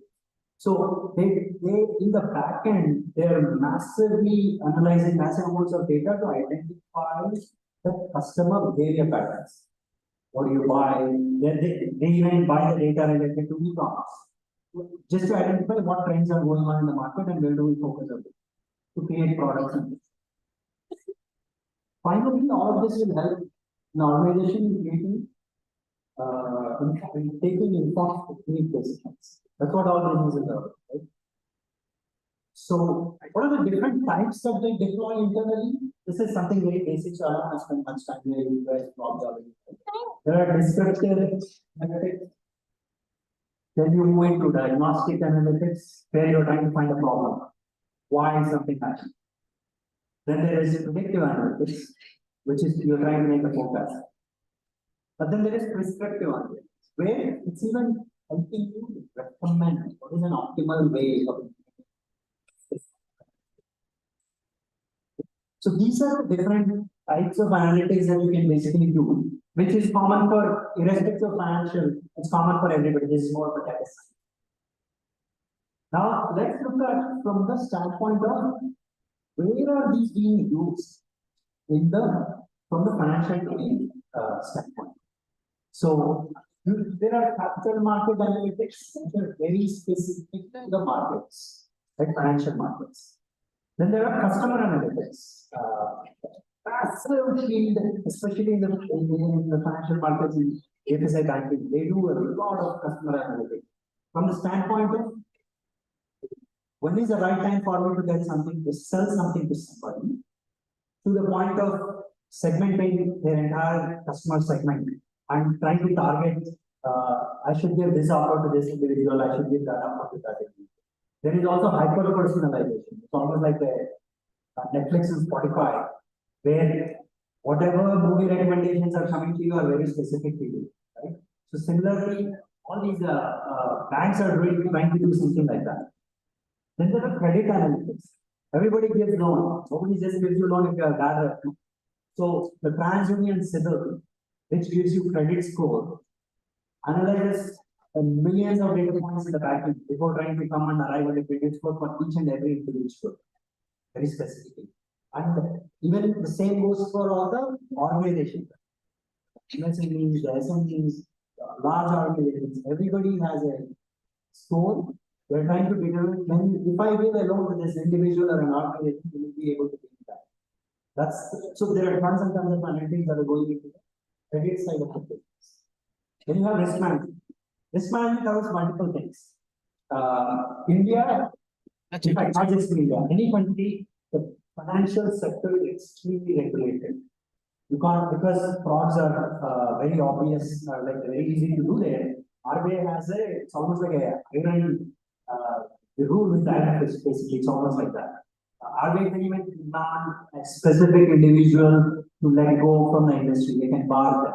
So it goes to that extent. And recently I spoke to somebody, they were basically saying that RBI is trying to build a analytics platform in the backend, which is a tracer, which does tracing of if a rupee account is given a loan to somebody, and that person is spinning it through, and it eventually goes to some point, RBI can sit inside a room and see where the money is going.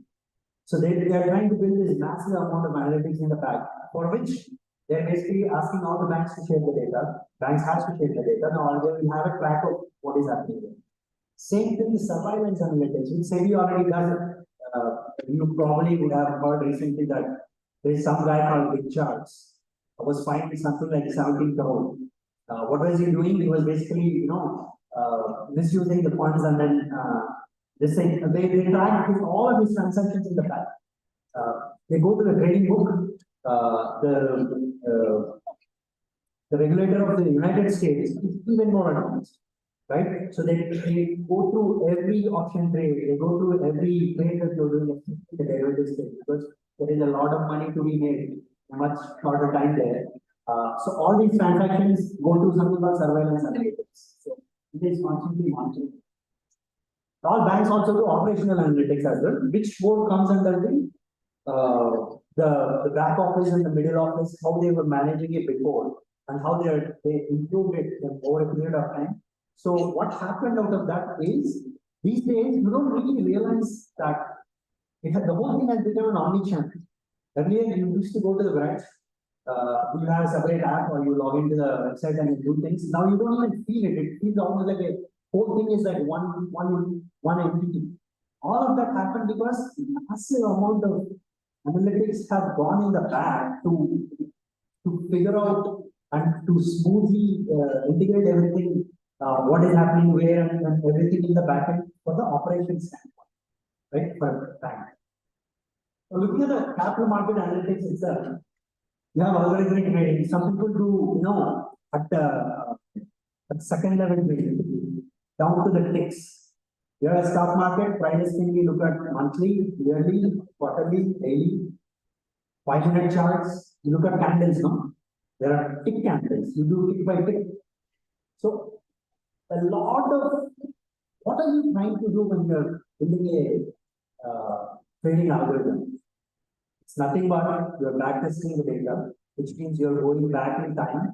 You have a hypothesis, you build a model, you test the hypothesis, you make sure it's working, and you hope that your thesis holds for a little while so that you can trade and make money, right? So, end of the day, you look at any algorithmic trading or a quantitative equity portfolio, which is what I used to run back in Canada, and then here at IIFL. You're trying to capture a signal from tremendous amount of data. For example, we used to trade a global equity portfolio. It's 23 countries, and we have about going back in time 20 years. We were taking monthly data for close to 4,000 companies, and on 100 different factors and parameters. So imagine the size of data that you have, right? Again, that I'm taking on a monthly frequency, but if you take it down to a daily frequency, it gets even crazier. But if you take it down to half an hour and 1 hour, it's ridiculous amount of data to analyze to identify signals and patterns and really trade out, right? So then I spoke about surveillance analytics, which is used by a lot of regulators specifically to identify if there are any wrong trades that being done, or anything funny going on, or even fraud detection, right? With respect to risk management. Then there is portfolio management and analytics. There's a lot of funds in India are fundamentally driven. So you do analysis of a company from a pure fundamental standpoint, figure out how the company is going to do historically, how it did historically, what the growth expectations are, based on what the company is trying to do and where they are trying to take the strategy. So it's a very qualitative element. But these days, all fundamental teams also have one quant person sitting with them. So now they are calling it quantum. It's a common word used in the West. In India, they call it techno funda. So techno part, which is more, from the technical charts and things like that. But I'm talking more from the standpoint of the intertemporal effects of time, and also if there is a strategy, does it really work across regions? And also with respect to the company itself, historically there is a time series to itself. So there are multiple things that you're comparing the company. So you have capital market analytics. Then there is customer analytics, as I was just saying, you do target segmentation of the customers and then give specific offers to them. All of that is being facilitated by the analytics in the back, right? It's got to a point where there is hyper customization. Each individual gets their own offers, similar to the way Spotify offers to some, right? Then there are credit analytics. This we just briefly covered. Credit score, customer behavior, we just trying to analyze their. Then you have risk management. Then you have operations analytics. Now, this is the application of analytics in AI in finance, where depending on the back office, middle office, front office, across asset management, credit, algorithmic trading, these are all the places where AI and analytics are already being used. Right? So, starting from the IT infrastructure to fraud detections to biometric, it's being done. Now, some of the tools and techniques, this you probably will cover. Basically, there is data mining, statistical analytics, big data, AI, data visualization. In order for you to gain a career here, the skills that you need to know, you need to know the code, you need to know time series, you need to know the quantitative method, hypothesis testing, some very basic stuff here. Right? Then, how do you implement it? You collect and prepare your data. The diagram that I put there, how many of you saw Lord of the Rings? Gollum, the ring is, you keep saying my precious, right? So your database is precious, extremely precious. It's garbage in and garbage out. You cannot have garbage data. The data should be point in time, it has to be consistent, it has to be well maintained, and that becomes your practice, right? And you have this financial analytic model which you build, you train your model, you test your model, then you evaluate your model, you pick a model which works for you, of which either you're trading or you're implementing, it really doesn't matter where you are the stream of your financial. Then finally, you're implementing and communicating results. It has to be beautiful, crisp, charts, everything has to make sense. When you summarize your findings, keep it visually appealing. Also, what you need to keep in mind is how technical the audience are. Some people are very technical, some people are not. So you have to keep that in mind when you're discussing some of the challenges, this is applicable to every field of analytics, getting the data into the proper usable shape. And also, as somebody was pointing out, it has to be a vetted data. You can't just take data from because there are a lot of wrong databases and things like that. You have to take from a proper vetted quality data. I thought I'd put together some case studies, but since we're running out of time, I'll kind of stop here. Thank you everybody.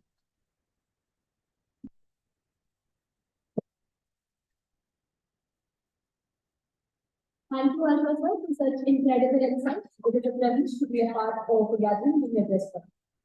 Our next guest speaker is Mr. Vinay Kumar, Founding and Managing Director of DataWise. Mr. Vinay is an alumnus of IIM Ahmedabad and NIT Rourkela. With profound experience of over 30 years in EY, Apollo, and NetJets in domains such as consulting, financial analytics, and healthcare, he possesses key strengths in business planning, quality management, and process improvement. Today, he will be talking about human-computer interaction with us. Please welcome Mr. Vinay Kumar.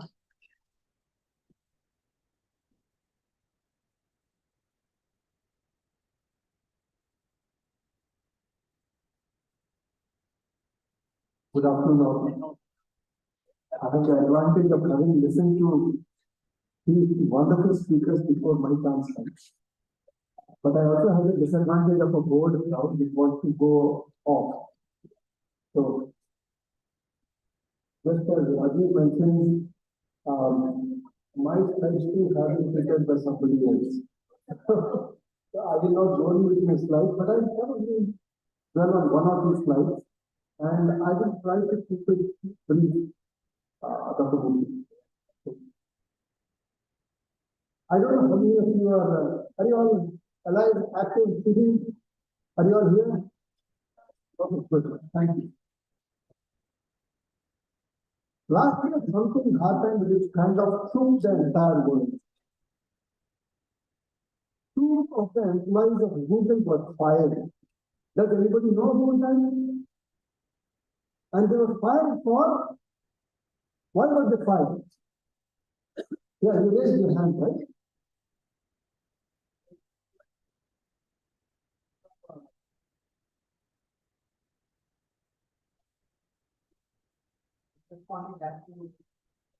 Okay. So they got fired because they said AI is sentient. Do you know what is sentient? Does anybody know the meaning of the word sentient? Yes.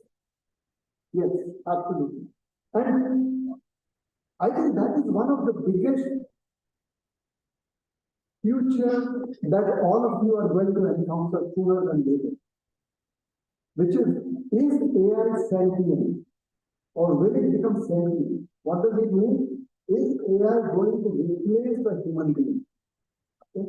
So I like the order in which we spoke, because when Uday spoke, he was talking about hardcore traditional analytics, lovely. When Rajiv spoke, he was already talking about the applications of AI in current state in use. But all of you need to worry about what's going to happen to your jobs. Okay? Because the future is not what the past was. And that's the real worry for all of you. Okay? Because we all believe that, oh, I just go in and do some management and I'm okay. Do you know that the first company which has now a robot as the CEO has already been formed? It's not a human being. Now, a machine is the CEO of a company. Does anybody know about it? You can go and get the answer. You're all there, you know. But that's the future. So I'm really going to talk about that. Yeah? So a bit of serendipity, a bit of thinking about the future, a bit about thinking about what does it mean for all of you. I come from a school where I believe that all of you must know coding. Okay? No, not do this. Okay? All of you must know coding. Those of you who do not know coding, irrespective of whether you want to make a career in analytics or not, better start learning how coding works. Okay? Don't be shy, don't be afraid of it. What I'm really going to talk about is more on what does the future hold for us. In India, we are all fortunate because we have got 140 crores population. Okay, so we see a lot of people. But the Western world, where most of the services of India are required, are now getting into a stage where they are people deficient. Europe is actually losing people every year. US is aging every year. So their requirements, which we serve, India is the outsourcing capital of the world, that's going to change. That's not going to happen anymore. Can you imagine, and can anybody tell me, what is the most in-demand occupation in Europe right now? Just a guess, I mean, you cannot guess. What is the most in-demand occupation in Europe? Sorry? Probably more. It's nursing. Okay? And you have to think, because European population is aging so fast, all that we need is nurses. On the other hand, you have Japan, which is also aging equally fast. They have overcome the nursing problem. How did they overcome it? How many of you have heard about Asimo? Anybody know Asimo? Robots are human something. And that's the future that we are talking about. Okay? We are talking about a future which is very different from what we are doing. So just a couple of slides, I'm not going to bore you too much. I hope all of you have heard this term, the future of work. Have you heard about this term, the future of work? Last year, the entire world started talking about what is the future going to look like. And I'm only going to show you a glimpse of that. So you see a whole lot of skills that we have been building over the last several decades are now going to go. I have a whole bunch of young kids like you working with me in my organization. And I told them to write a program to get data sets built out of handwritten notes. So some people used to go to field and get handwritten notes, and they were being sent through PDF scans to us. And they said, I need to get that into a data set. Because somebody else was trying to do the OCR, and then on top of the, I don't know, all of you understand the term OCR, right? So you do an OCR and then do a tokenization and use that tokenization to determine which words are really important and all of that. This guy wrote, and he's a young kid, somebody like you. He wrote a code using ChatGPT, and I love it. Okay? So please, all of you set up your own ChatGPT. This guy wrote a code in ChatGPT in exactly 2 hours, which did that entire job, which a data scientist traditionally takes at least 1 week to write. And that's the beauty of this thing. I heard you, sir, when you spoke about getting reports out in a few minutes. We do that constantly, all the time. And not because we are geniuses, just because the LLM world has now made it so simple and easy to start doing your insights. So what becomes important is now not how you get the insights, but as Uday very correctly said, how do you interpret that? And how do you therefore understand better what's happening? That's where your skill sets are going to come up. Okay, so I will leave this slide. I'm not going to go through the slide. I hope you understand where your world is moving. Okay, very quickly, one more slide. This is the interaction of the computer and the human being. And what you see on the left hand side is what human beings do as an activity today, until today, because it's a matter of time before they become computer done activity. Okay, lead. So we are all trained to become leaders. That leadership is still a human activity. Empathize. That still is a human-led activity. So you still have some control over that. Create. This is what Uday sir spoke about. That is still a human-led activity. Yes. So those are domains which are human-led domains. Okay? You want to become good at what you are doing, you need to rely on what's called the machine-only activity. And if you are not efficient about the you are using the machine-only activity, chances are you fall behind. Okay? So it's not a doomsday statement, but I think it's something which you all need to ponder on. And then there is an interplay between the human being and the individual and the computer, which is where you train, you explain, you amplify, you interact, you embody. Okay? Embodiment is the last frontier which is now being conquered by machines. So when we talk robots, and still in India, we are not talking simply robots as yet. Robots are going to take over practically every activity that is being done. Okay. One very quick illustration before I move on to my last slide. There are lots of slides, but I don't think I'll go through all of them. Okay. I'll just show one slide. Okay. I hope all of you have heard RPA. Have any of you heard about RPA? Okay. Good. There are a couple of hands going down. Robotic process automation has practically taken over most of the back office work of India. Okay. So if you are talking about call centers work with bots right now. In the US, you rarely get to talk to somebody on the phone because it doesn't even go to you. You have a voice, An artificial voice, listen to what we are saying, respond to your requirements, and in a rarest of rare cases, the human being will be. That's the state of affairs. In India, you still have a person talking to you when you have a call center. That's not the future. Okay? When you have a complaint, ticket management, complaint management, issue management, process management, every one of those activities for which you have all been trained are going to go away. So that's the pure job that you all expect to do. I know that lots of people are doing repeated by July, right? How many people got repeated by July? Be prepared to go to the next level. Okay? Financial analysis is not something that you need to do any longer. That's not expected of you to do. Interpretation perhaps, and insights maybe, and maybe the next presentation, what next, or what restrictions can we do.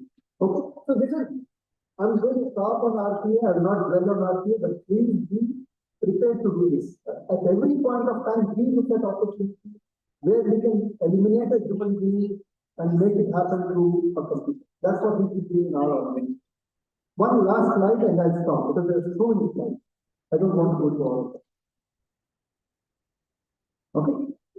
So what's the future? And this is not mine. So MEDS is not, I'm sure you can all Google and get this answer. MEDS is not my acronym. It's an acronym which is now being touted as, the future of work. What does it mean? This is the way a human being, it means all of you, need to adapt so that your future ready. If you're not future ready, then this is happening. The first one is mindset. The mindset has got to be not how do I do it. The mindset has got to be what is the most efficient method that I can use to get it done. And that's a big difference. Okay? So those of you who are being taught, I'm sorry, Dr. Moody, if you are being taught something like ratio analysis, right? I'm sure it's being taught to you, right? It's not important anymore. Okay, it's important because you need to pass, you need to get your certificate. Okay, but beyond that, it's not important anymore. Because that is no. Okay, so you have to change your mindset to say, what do I do with it? Or how do I do that? So that's what changing mindset. The second is experimentation. Today spoke about it in a very different way, but the thought is the same. Be inquisitive, experiment.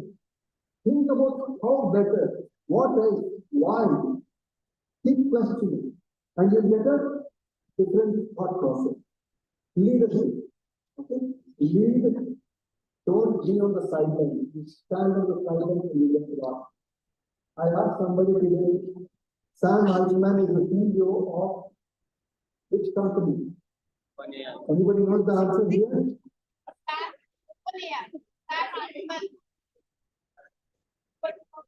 It's that CEO of OpenAI. OpenAI cannot exist without Sam Altman. That is leadership. Okay? And all that Microsoft Satya Nadella had to do is to make a job offer to him, and suddenly the whole world collapsed. 500 people were doing this. That is leadership. Okay? All of you need to figure out, because you're in the management school, you need to figure out how to get to leadership, not how to be led, how to get to the leadership. And data, you cannot avoid that. Figure out every means by which you can get your hands on data. And last one is be prepared to reskill yourself at every point.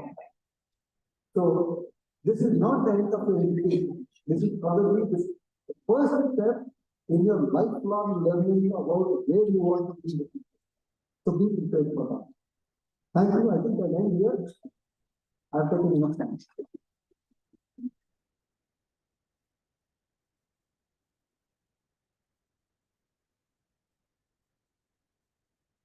Thank you, Mr. Vinita, for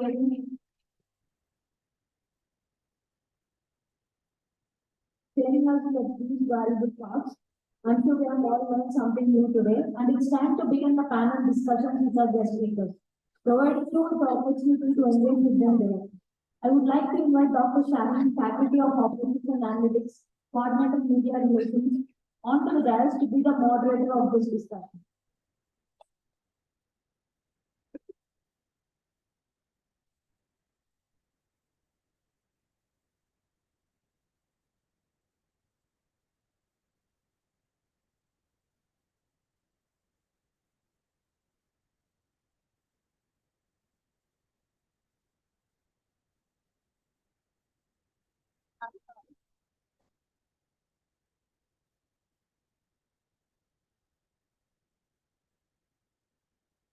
I request all the guest speakers to kindly move on to the dais for the panel discussion.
Faculty members and students.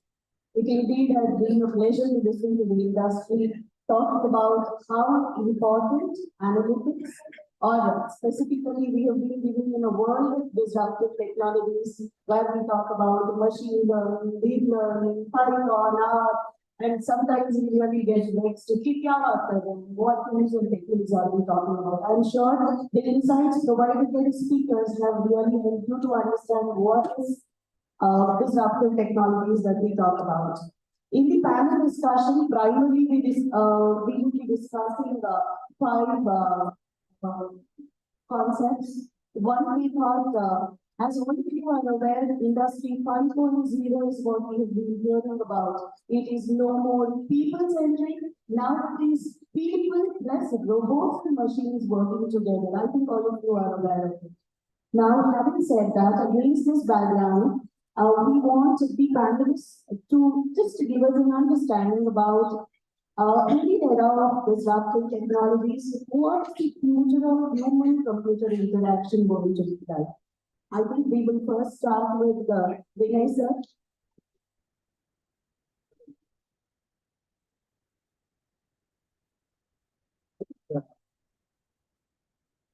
Let me try to deconstruct it in a three different.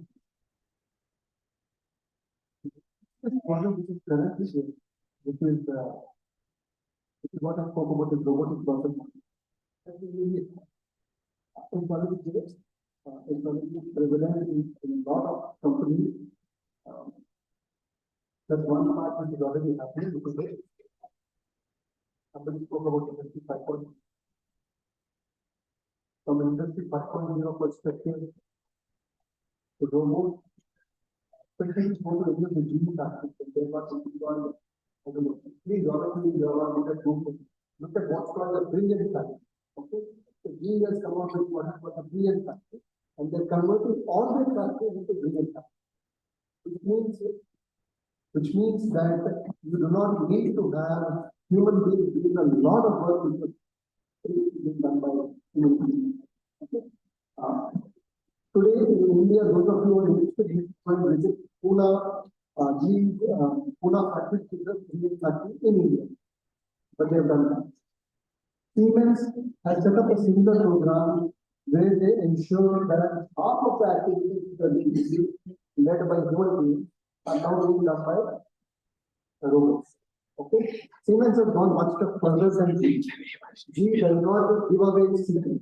Siemens has said we will give away our APIs to whosoever wants to innovate on top of what we are doing and improve that. So those of you who are interested again, you can go and access Siemens open API and improve their own analytics models. So this is one aspect. The second aspect is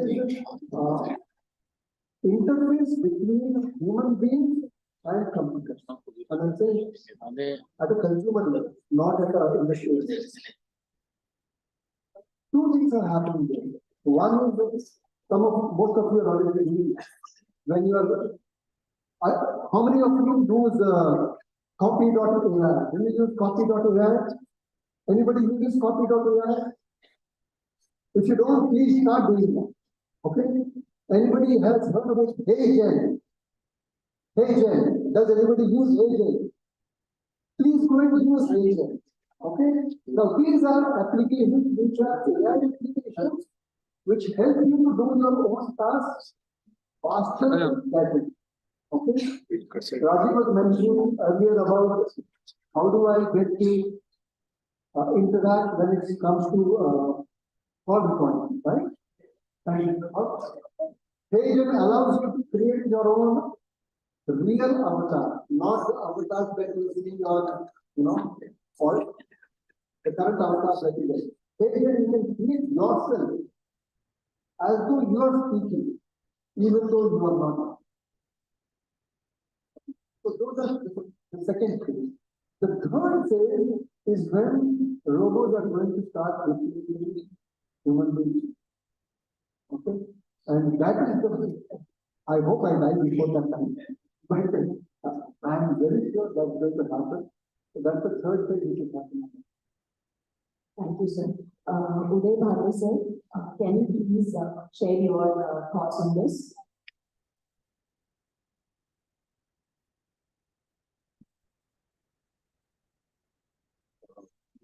Cover all the points or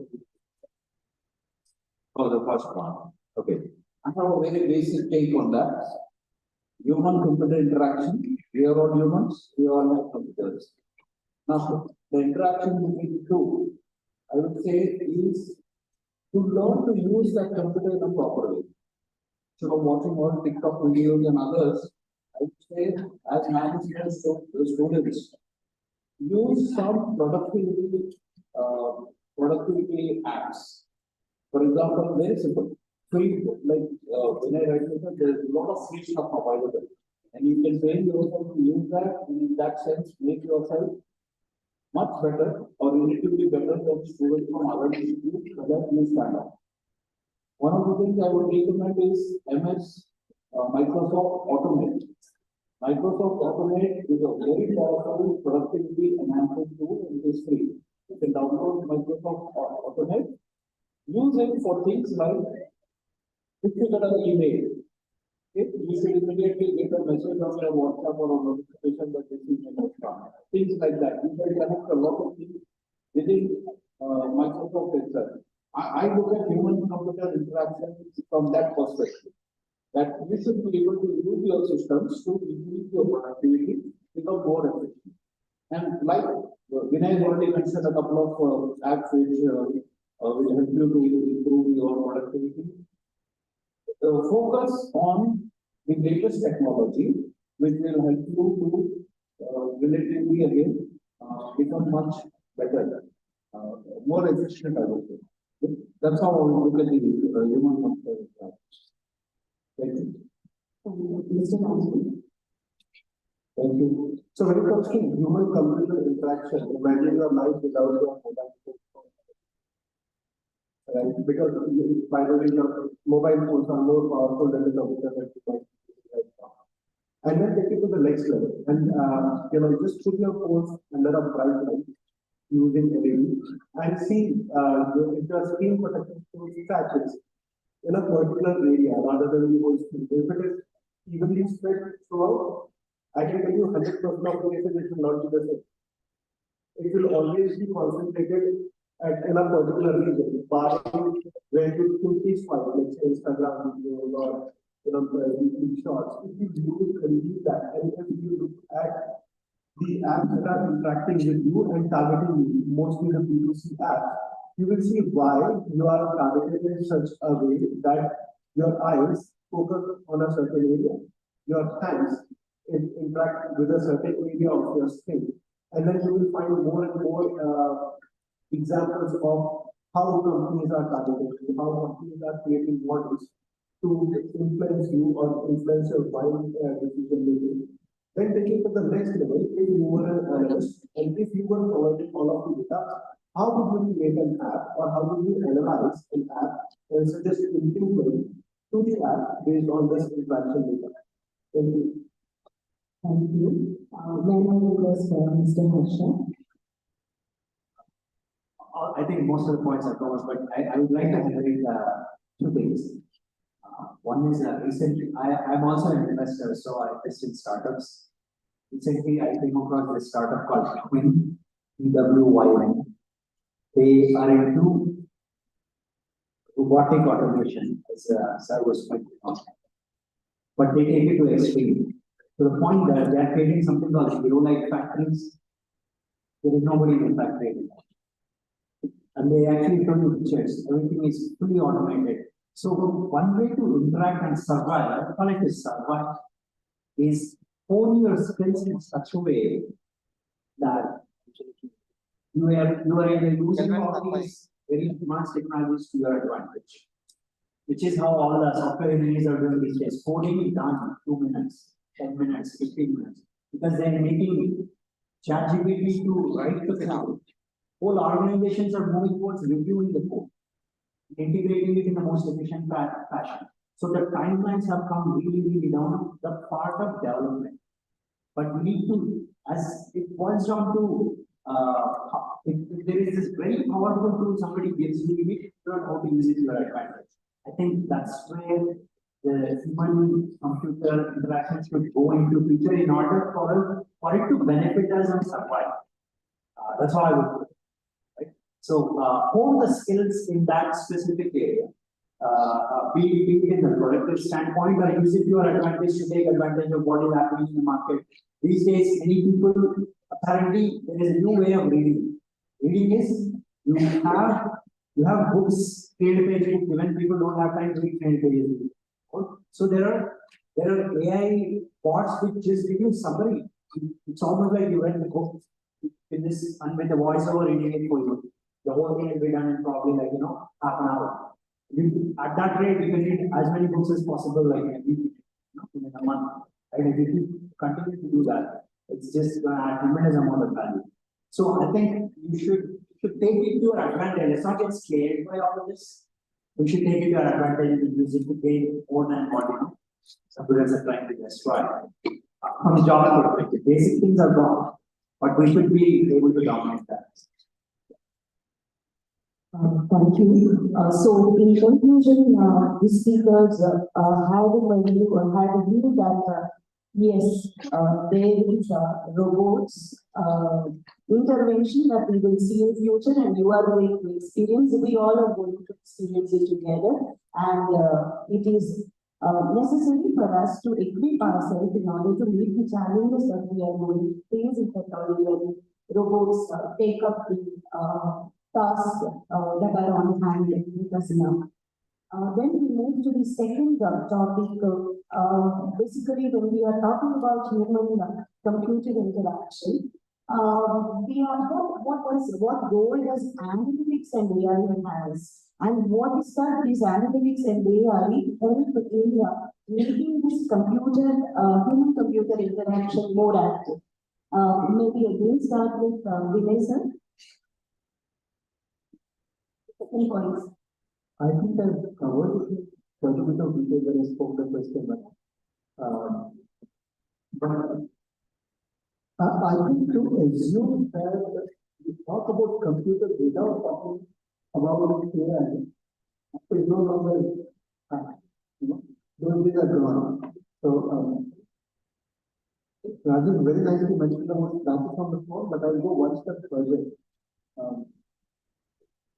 There are people in my office who don't know how to construct a grammatically correct sentence, but they don't say anything wrong. They just go ahead and say, I want to quote in the right, whatever language they know, whatever English they know, and they just put it into one of these element tools, and it comes back to beautifully polished sentence. All thanks to AI. And so in the past, when we need to say, learn English because it's important, I think that's gone today. One more example I did from our own experience. One of our clients has come and told that, they have got conversations which are happening in various Indian languages, Hindi, Telugu, Tamil, Bengali, and they want all of that to be translated into easily understandable English. See the scope, what is required. They just don't want English. They want easily understandable English and of the same syllable length. Because they are using it to dub videos. Do you understand what I'm saying? Because they want to dub a video, the length cannot be very good. So they have to have the same lip movement. We are doing it using AI. Okay? And that is the issue that I'm talking about. Some of these are today happening in the real world. So can that happen? It can happen. All of it happens because of delivery. Go on and on. So this is a few what happened.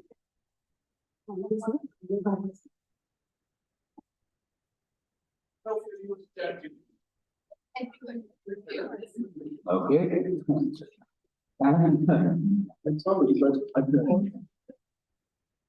she was telling me that he doesn't allow you to use that. Okay, not her. Okay, sorry. The institute does not allow. But okay, I said that all of us may have different perspectives. I read about Soda, Vinay, Soda, Varsha, and all of us encourage students to use ChatGPT because there is going to be a time when if you don't use ChatGPT, you're going to be left behind. But when I say use ChatGPT, you have to also apply your mind. Because a lot of times ChatGPT will also give you garbage. And like when I was saying talking about this translating software, that also is very likely to happen in translation because sometimes the translation is quite literal. We still haven't come to a stage where the translation is perfect. So to that extent, I would say you should have a role to play as of now. In future, maybe that role will get minimized. Your role will be to check what ChatGPT has given you, to refine it, to correct it if necessary, and not just blindly copy it. So our role, as far as now language is concerned, there is no problem. I can see all my students when they write their exam, mine is always the open book exam. They are clearly using ChatGPT because I know what they speak in class and how they speak, and when I see what they have written, I'm so surprised. It's not sure but I know they are using ChatGPT. But sometimes they leave out portions where ChatGPT says, I cannot comment on this. That also comes into the answer sheet. Okay, so to that extent, you should apply there is still scope for you to apply your mind. Maybe in future, even that won't be necessary when ChatGPT. Talking about translation, you should know there's an app called Vashini, which is developed by Government of India, CDAC. Very beautiful app which can translate. If you download that app on your mobile phone, you can translate. I think as of now there are 25 Indian languages. So you speak into your phone in your own language, it will translate into any of those other 21 languages. That makes the communication with other people who do not know your language or whose language you do not know very much easy. In fact, I have seen during the G20, there were a lot of foreigners who had come to India. And this act was given to them by putting in their languages also temporarily. Right now, only Indian languages are there. And it's further linked down with the language like, and as you said, it's going down to a level where even regional nuances are being captured. If you go to the Sweden side, they have how a particular region, for example, we take Andhra. In Andhra itself, your people having different accents. The person from coastal Andhra, the way he speaks Telugu will be much different from somebody in Telangana here speaking Telugu. That is also being captured. So in future, you not only have the same language, you also have a regional kind of even the regional accent would be informed. And Harsha here is doing a lot of work, I know, in content development, where what he spoke about, putting those words and, having done, I think Harsha will tell you more about it now.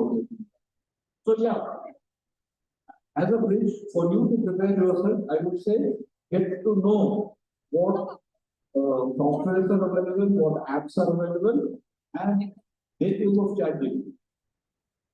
You will have to check the accessibility to allow you to use it. Anyway, you're not using. So what is inevitable, I think, this should become acceptable. Thank you. Classic example, 2 months ago, we faced the same problem that models were always on a high.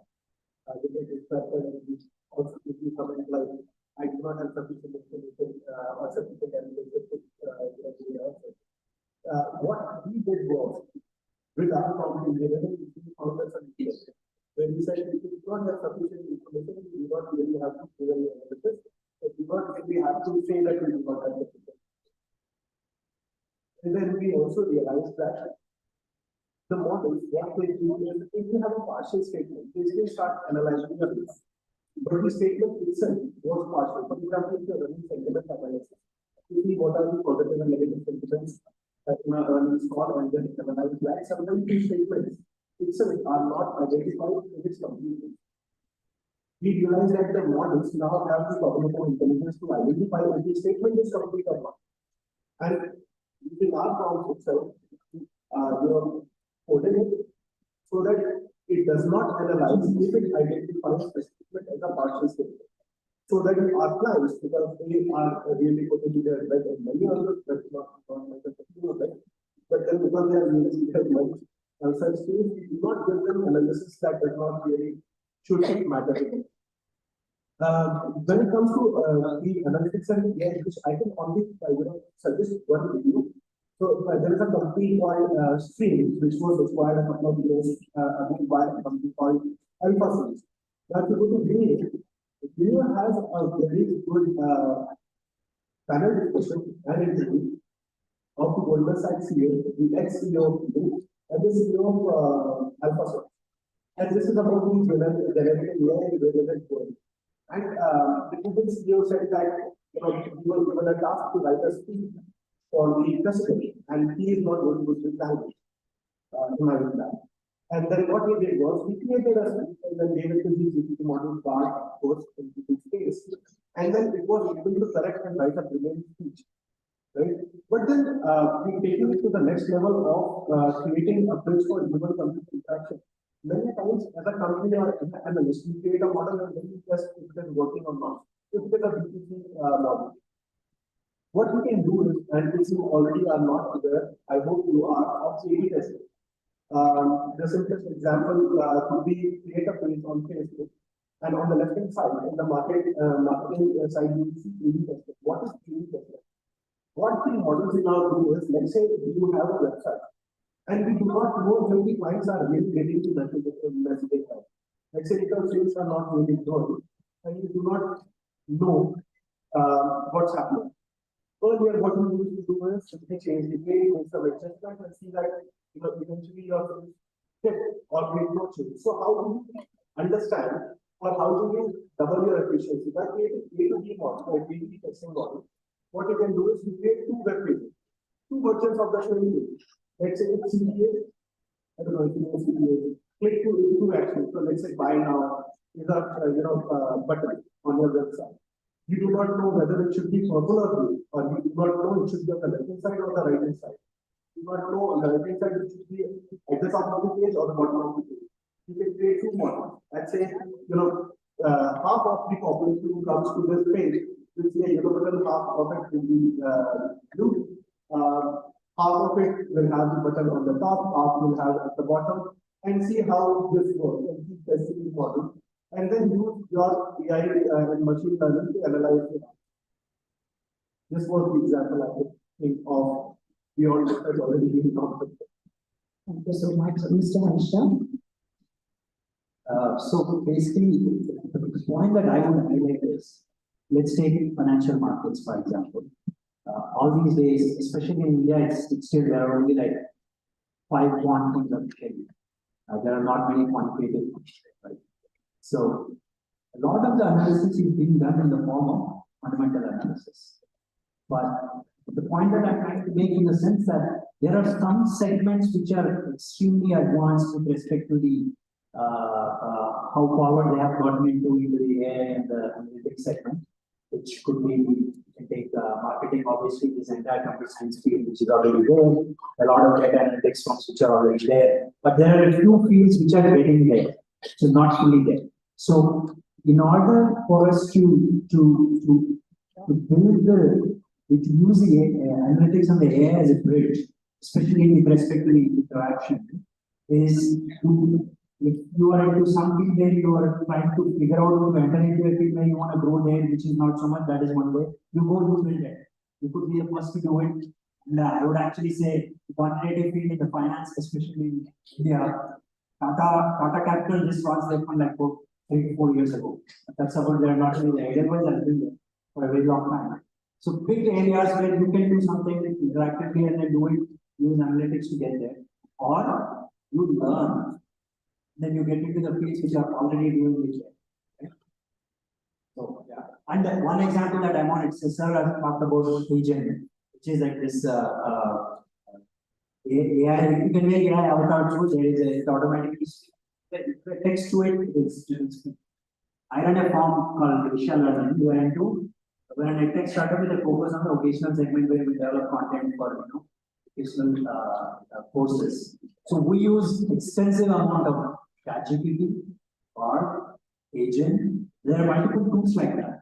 So in the prior old days, if somebody wants to create a content, you create a topic, you write the deck, there is a script that you write, you give voiceover, you edit, you mix, you do all of that, and that's when you get a final course output, right?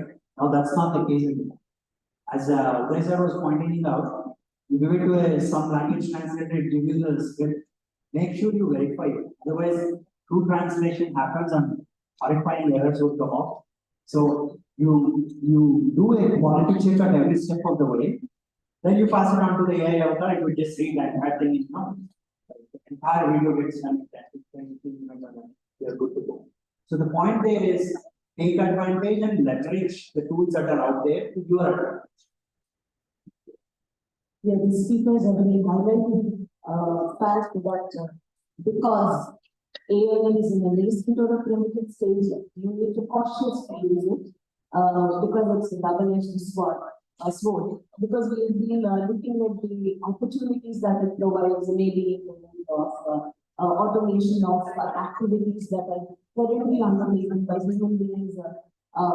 That is the opportunity we find, and we also find challenges like ex-president of US, Obama, advertised it for some company, which was actually not true, but that is where AI has connected. So I think all of us agree to the fact that because it is a double-edged sword, and then you are looking at the career, you have to first of all identify an opportunity and then probably deep dive into where is your interest level.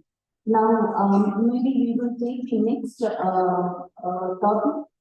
How does management train these students prepare themselves for a career in analytics, artificial intelligence, machine learning, call it by anything? How can they prepare themselves for this data science jobs? So we start with Vinay. it will be very, handy. Yeah. Sure. So the opportunity is tremendous. You just take the stage. Sir runs a company, practically, which is almost like into analytics. And they're into data and massive amount of AI work that they're doing. It's the same case everywhere. The amount of startup pitches these days that start with .ai, it's unbelievable. So with respect to opportunities, there are incredible number of opportunities, especially in India. It's almost, I think, it's just a matter of time. We will cross Silicon Valley, sir, right? So we are already there. The amount of startups, the amount of work, the amount of innovative work that is happening in India, Bangalore. Take any even Hyderabad. Hyderabad is slightly slower, but Bangalore is right up there. Mumbai, Delhi, and then we have Hyderabad is also picking up slowly. So that's on the opportunity front. There is no worry on the opportunity front. Big worry is on the challenge front. So how do you equip yourself so that you get? In order for you to do that, I strongly recommend constantly doing the courses that are out there. They were not there even I graduated in 2007. Nothing of those sorts were there. We only had limited access to a computer lab. No, all these fancy phones were not there. But Coursera, Udemy, PTX, all these have free courses. You can just audit them. If you don't want a certificate, that's great. Just register, audit the course. Learn the concepts in a structured fashion. Do the projects. There are so many competitions that happen, hackathons. There is something like Kaggle. How many of you know what Kaggle is? So Kaggle does these leaderboard competitions, right? Download the data sets. No, people think about getting data sets, where do I get the data set? Just go to Kaggle. There are millions and millions of data sets that are out there. There are real companies that come with real problems, post their data set and ask people. Participate in the competition. Get into the leaderboard. Have your own GitHub. Work towards publishing your content to the GitHub. Show yourself out there. We participate in the competition, learn the skills that will help you solve the challenges. What is the challenge here? Challenge is the skill set that we need in order to get these kind of get into these opportunities. So that's how I do it.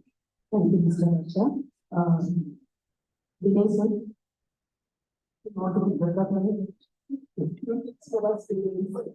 Okay, so I do not need any of you to try to become a data scientist. Please do not do that. That is my first word of caution. Because it is my take that most people require so much more focus on the data science aspect. Don't go there.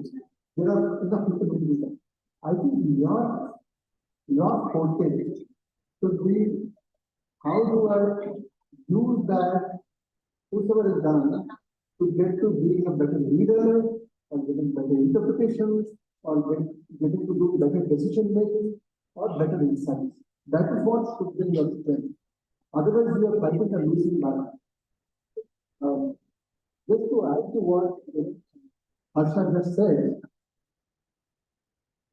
there are so many open tools coming out in the market, not just one. I know ChatGPT has got extremely popular, but there are probably about 15 to 20 tools that I get to see every week.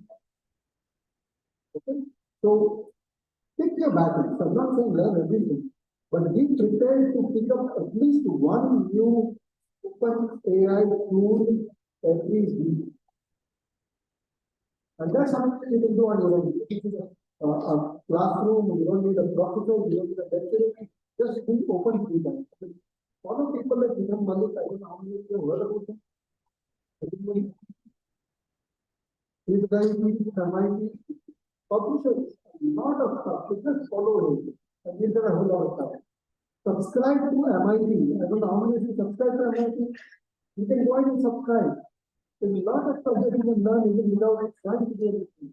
Subscribe to Harvard. They're not as good as MIT is, but you can still follow them and you get a whole lot of stuff to learn. Keep doing that. Do all that after going. Thank you, sir. So very nice, sir.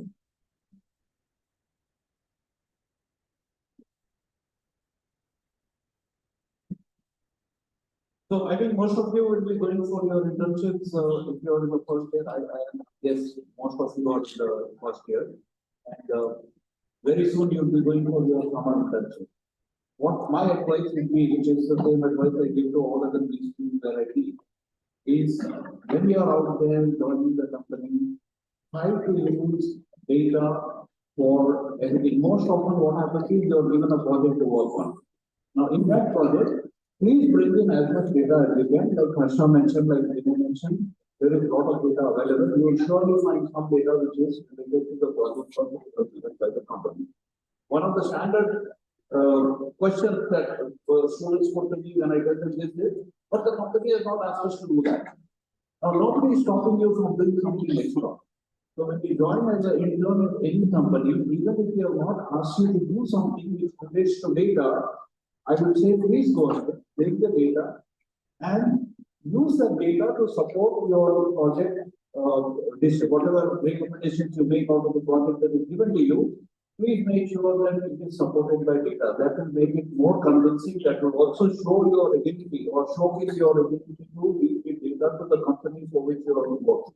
That's what I would do.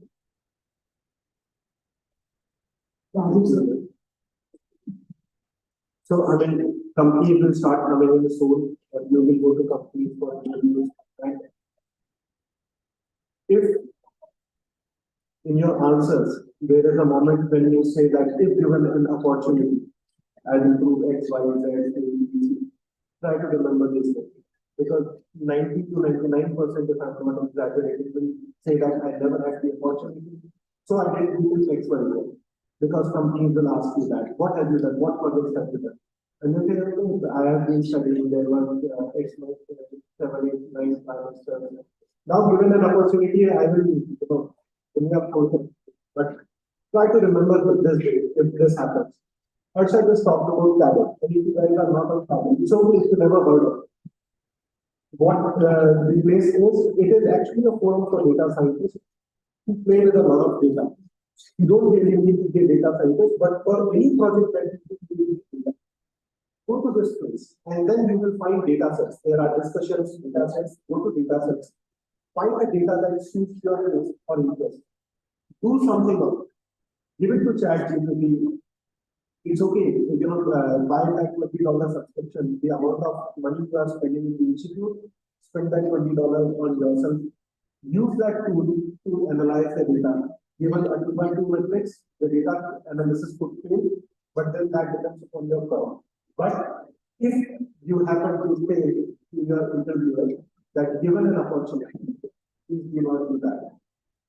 The problem that I personally face whenever managing the situation of management training comes is I go back to what Sudhir said is learn from the collective wisdom or intuition of the team. How do you generate that destiny? Or is your gut feeling that you have right now, does it have any value? The answer would be generally no, right? Unless you take the wisdom or usually learn it from the people you are reporting to. Do not judge their intentions when you start your career. Do that after 75 years. And so, if you do my career, I will learn anything. Just learn whatever they are teaching you. Just do whatever they are asking you to do. You will eventually develop this. But when you start getting judgmental from day one, or okay, they are asking you just to copy paste. At least learn copy paste. I think 1997, 1998, we were group discussion.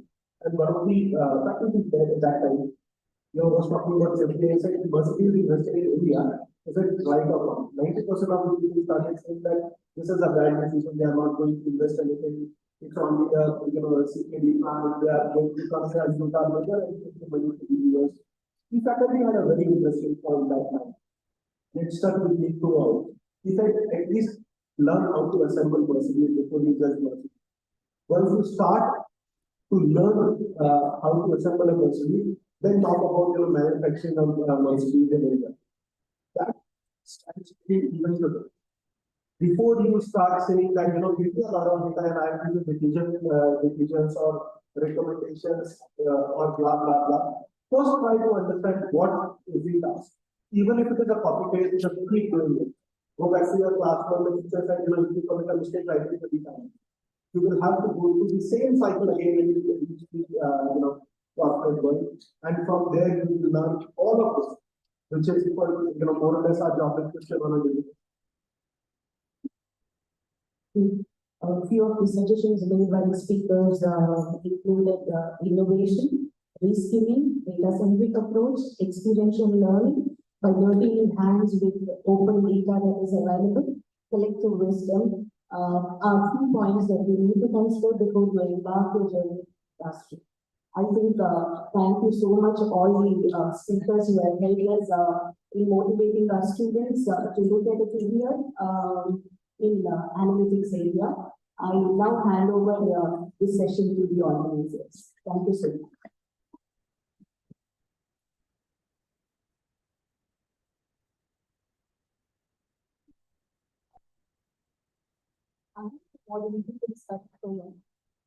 I now invite our director, Professor S. Srinivas Modi, and Dr. V. Srikant D. to come on to the dais to present the mementos to our guest speakers.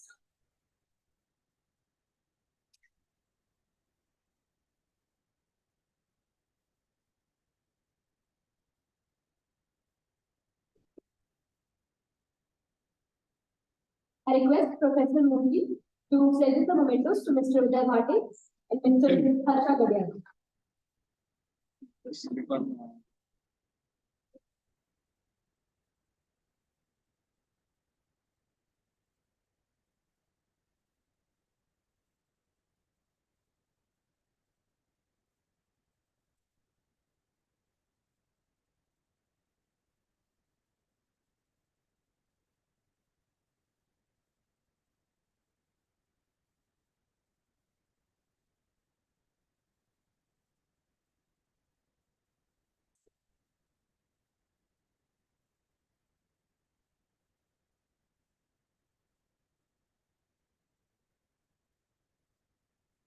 Now I request our Dean Sir and Director Sir to present the mementos to Mr. Rajiv Gupta and Mr. Vinay.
Okay, then.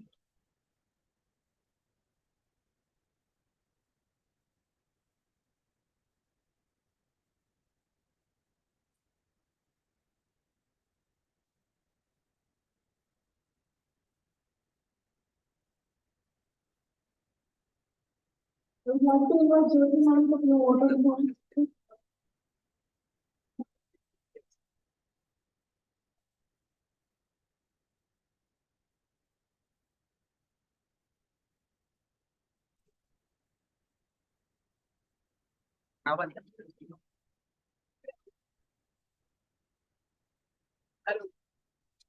Good evening.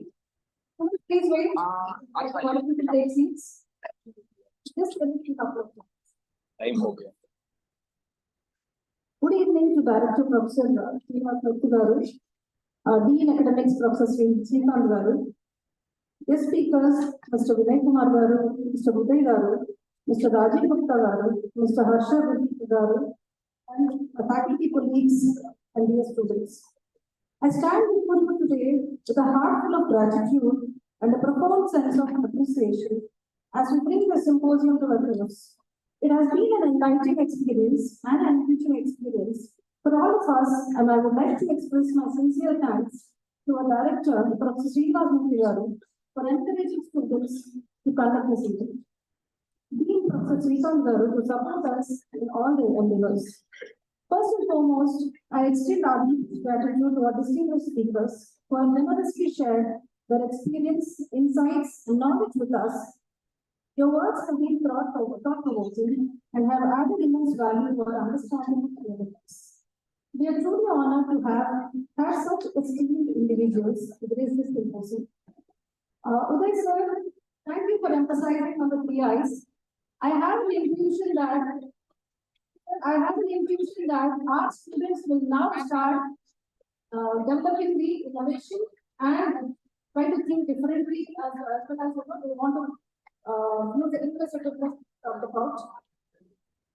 Thank you to Rajiv Gupta Garu for emphasizing on the AI hub and the Gen AI, bringing them understanding. I learned a lot of things from whatever you told. And Harsha sir giving an insight of financial analytics, and Vinay sir talking about future of work and how it would be tomorrow for those students when they go to the industry, and talking about banks. Thank you sir for all that. A special thanks to the coordinator of student affairs, Dr. Uday Garu, for his kind support to the operational club members and all the behind the scenes individuals who have worked tirelessly to ensure the smooth execution of this event. Your dedication and hard work have not gone unnoticed, and we owe the success of the symposium for commitment. I would also like to express our gratitude to our faculty who have taken time from their busy schedule and graced the occasion. I thank the technical staff for supporting this event so that we could run it very smoothly. Last but not the least, I want to thank each one of you who are in the audience, students, ultimately this event is for you. Last but not the least, everybody who has actually shown interest in having a symposium on analytics, which is the future of us tomorrow. As we depart from the symposium, let us carry with us the knowledge gained from the eminent people. May the discussions on ideas generated here today continue to resonate in our thoughts and actions as we move forward. Thank you and have a wonderful evening. Thank you. Thanks everyone. I'm going to meet again.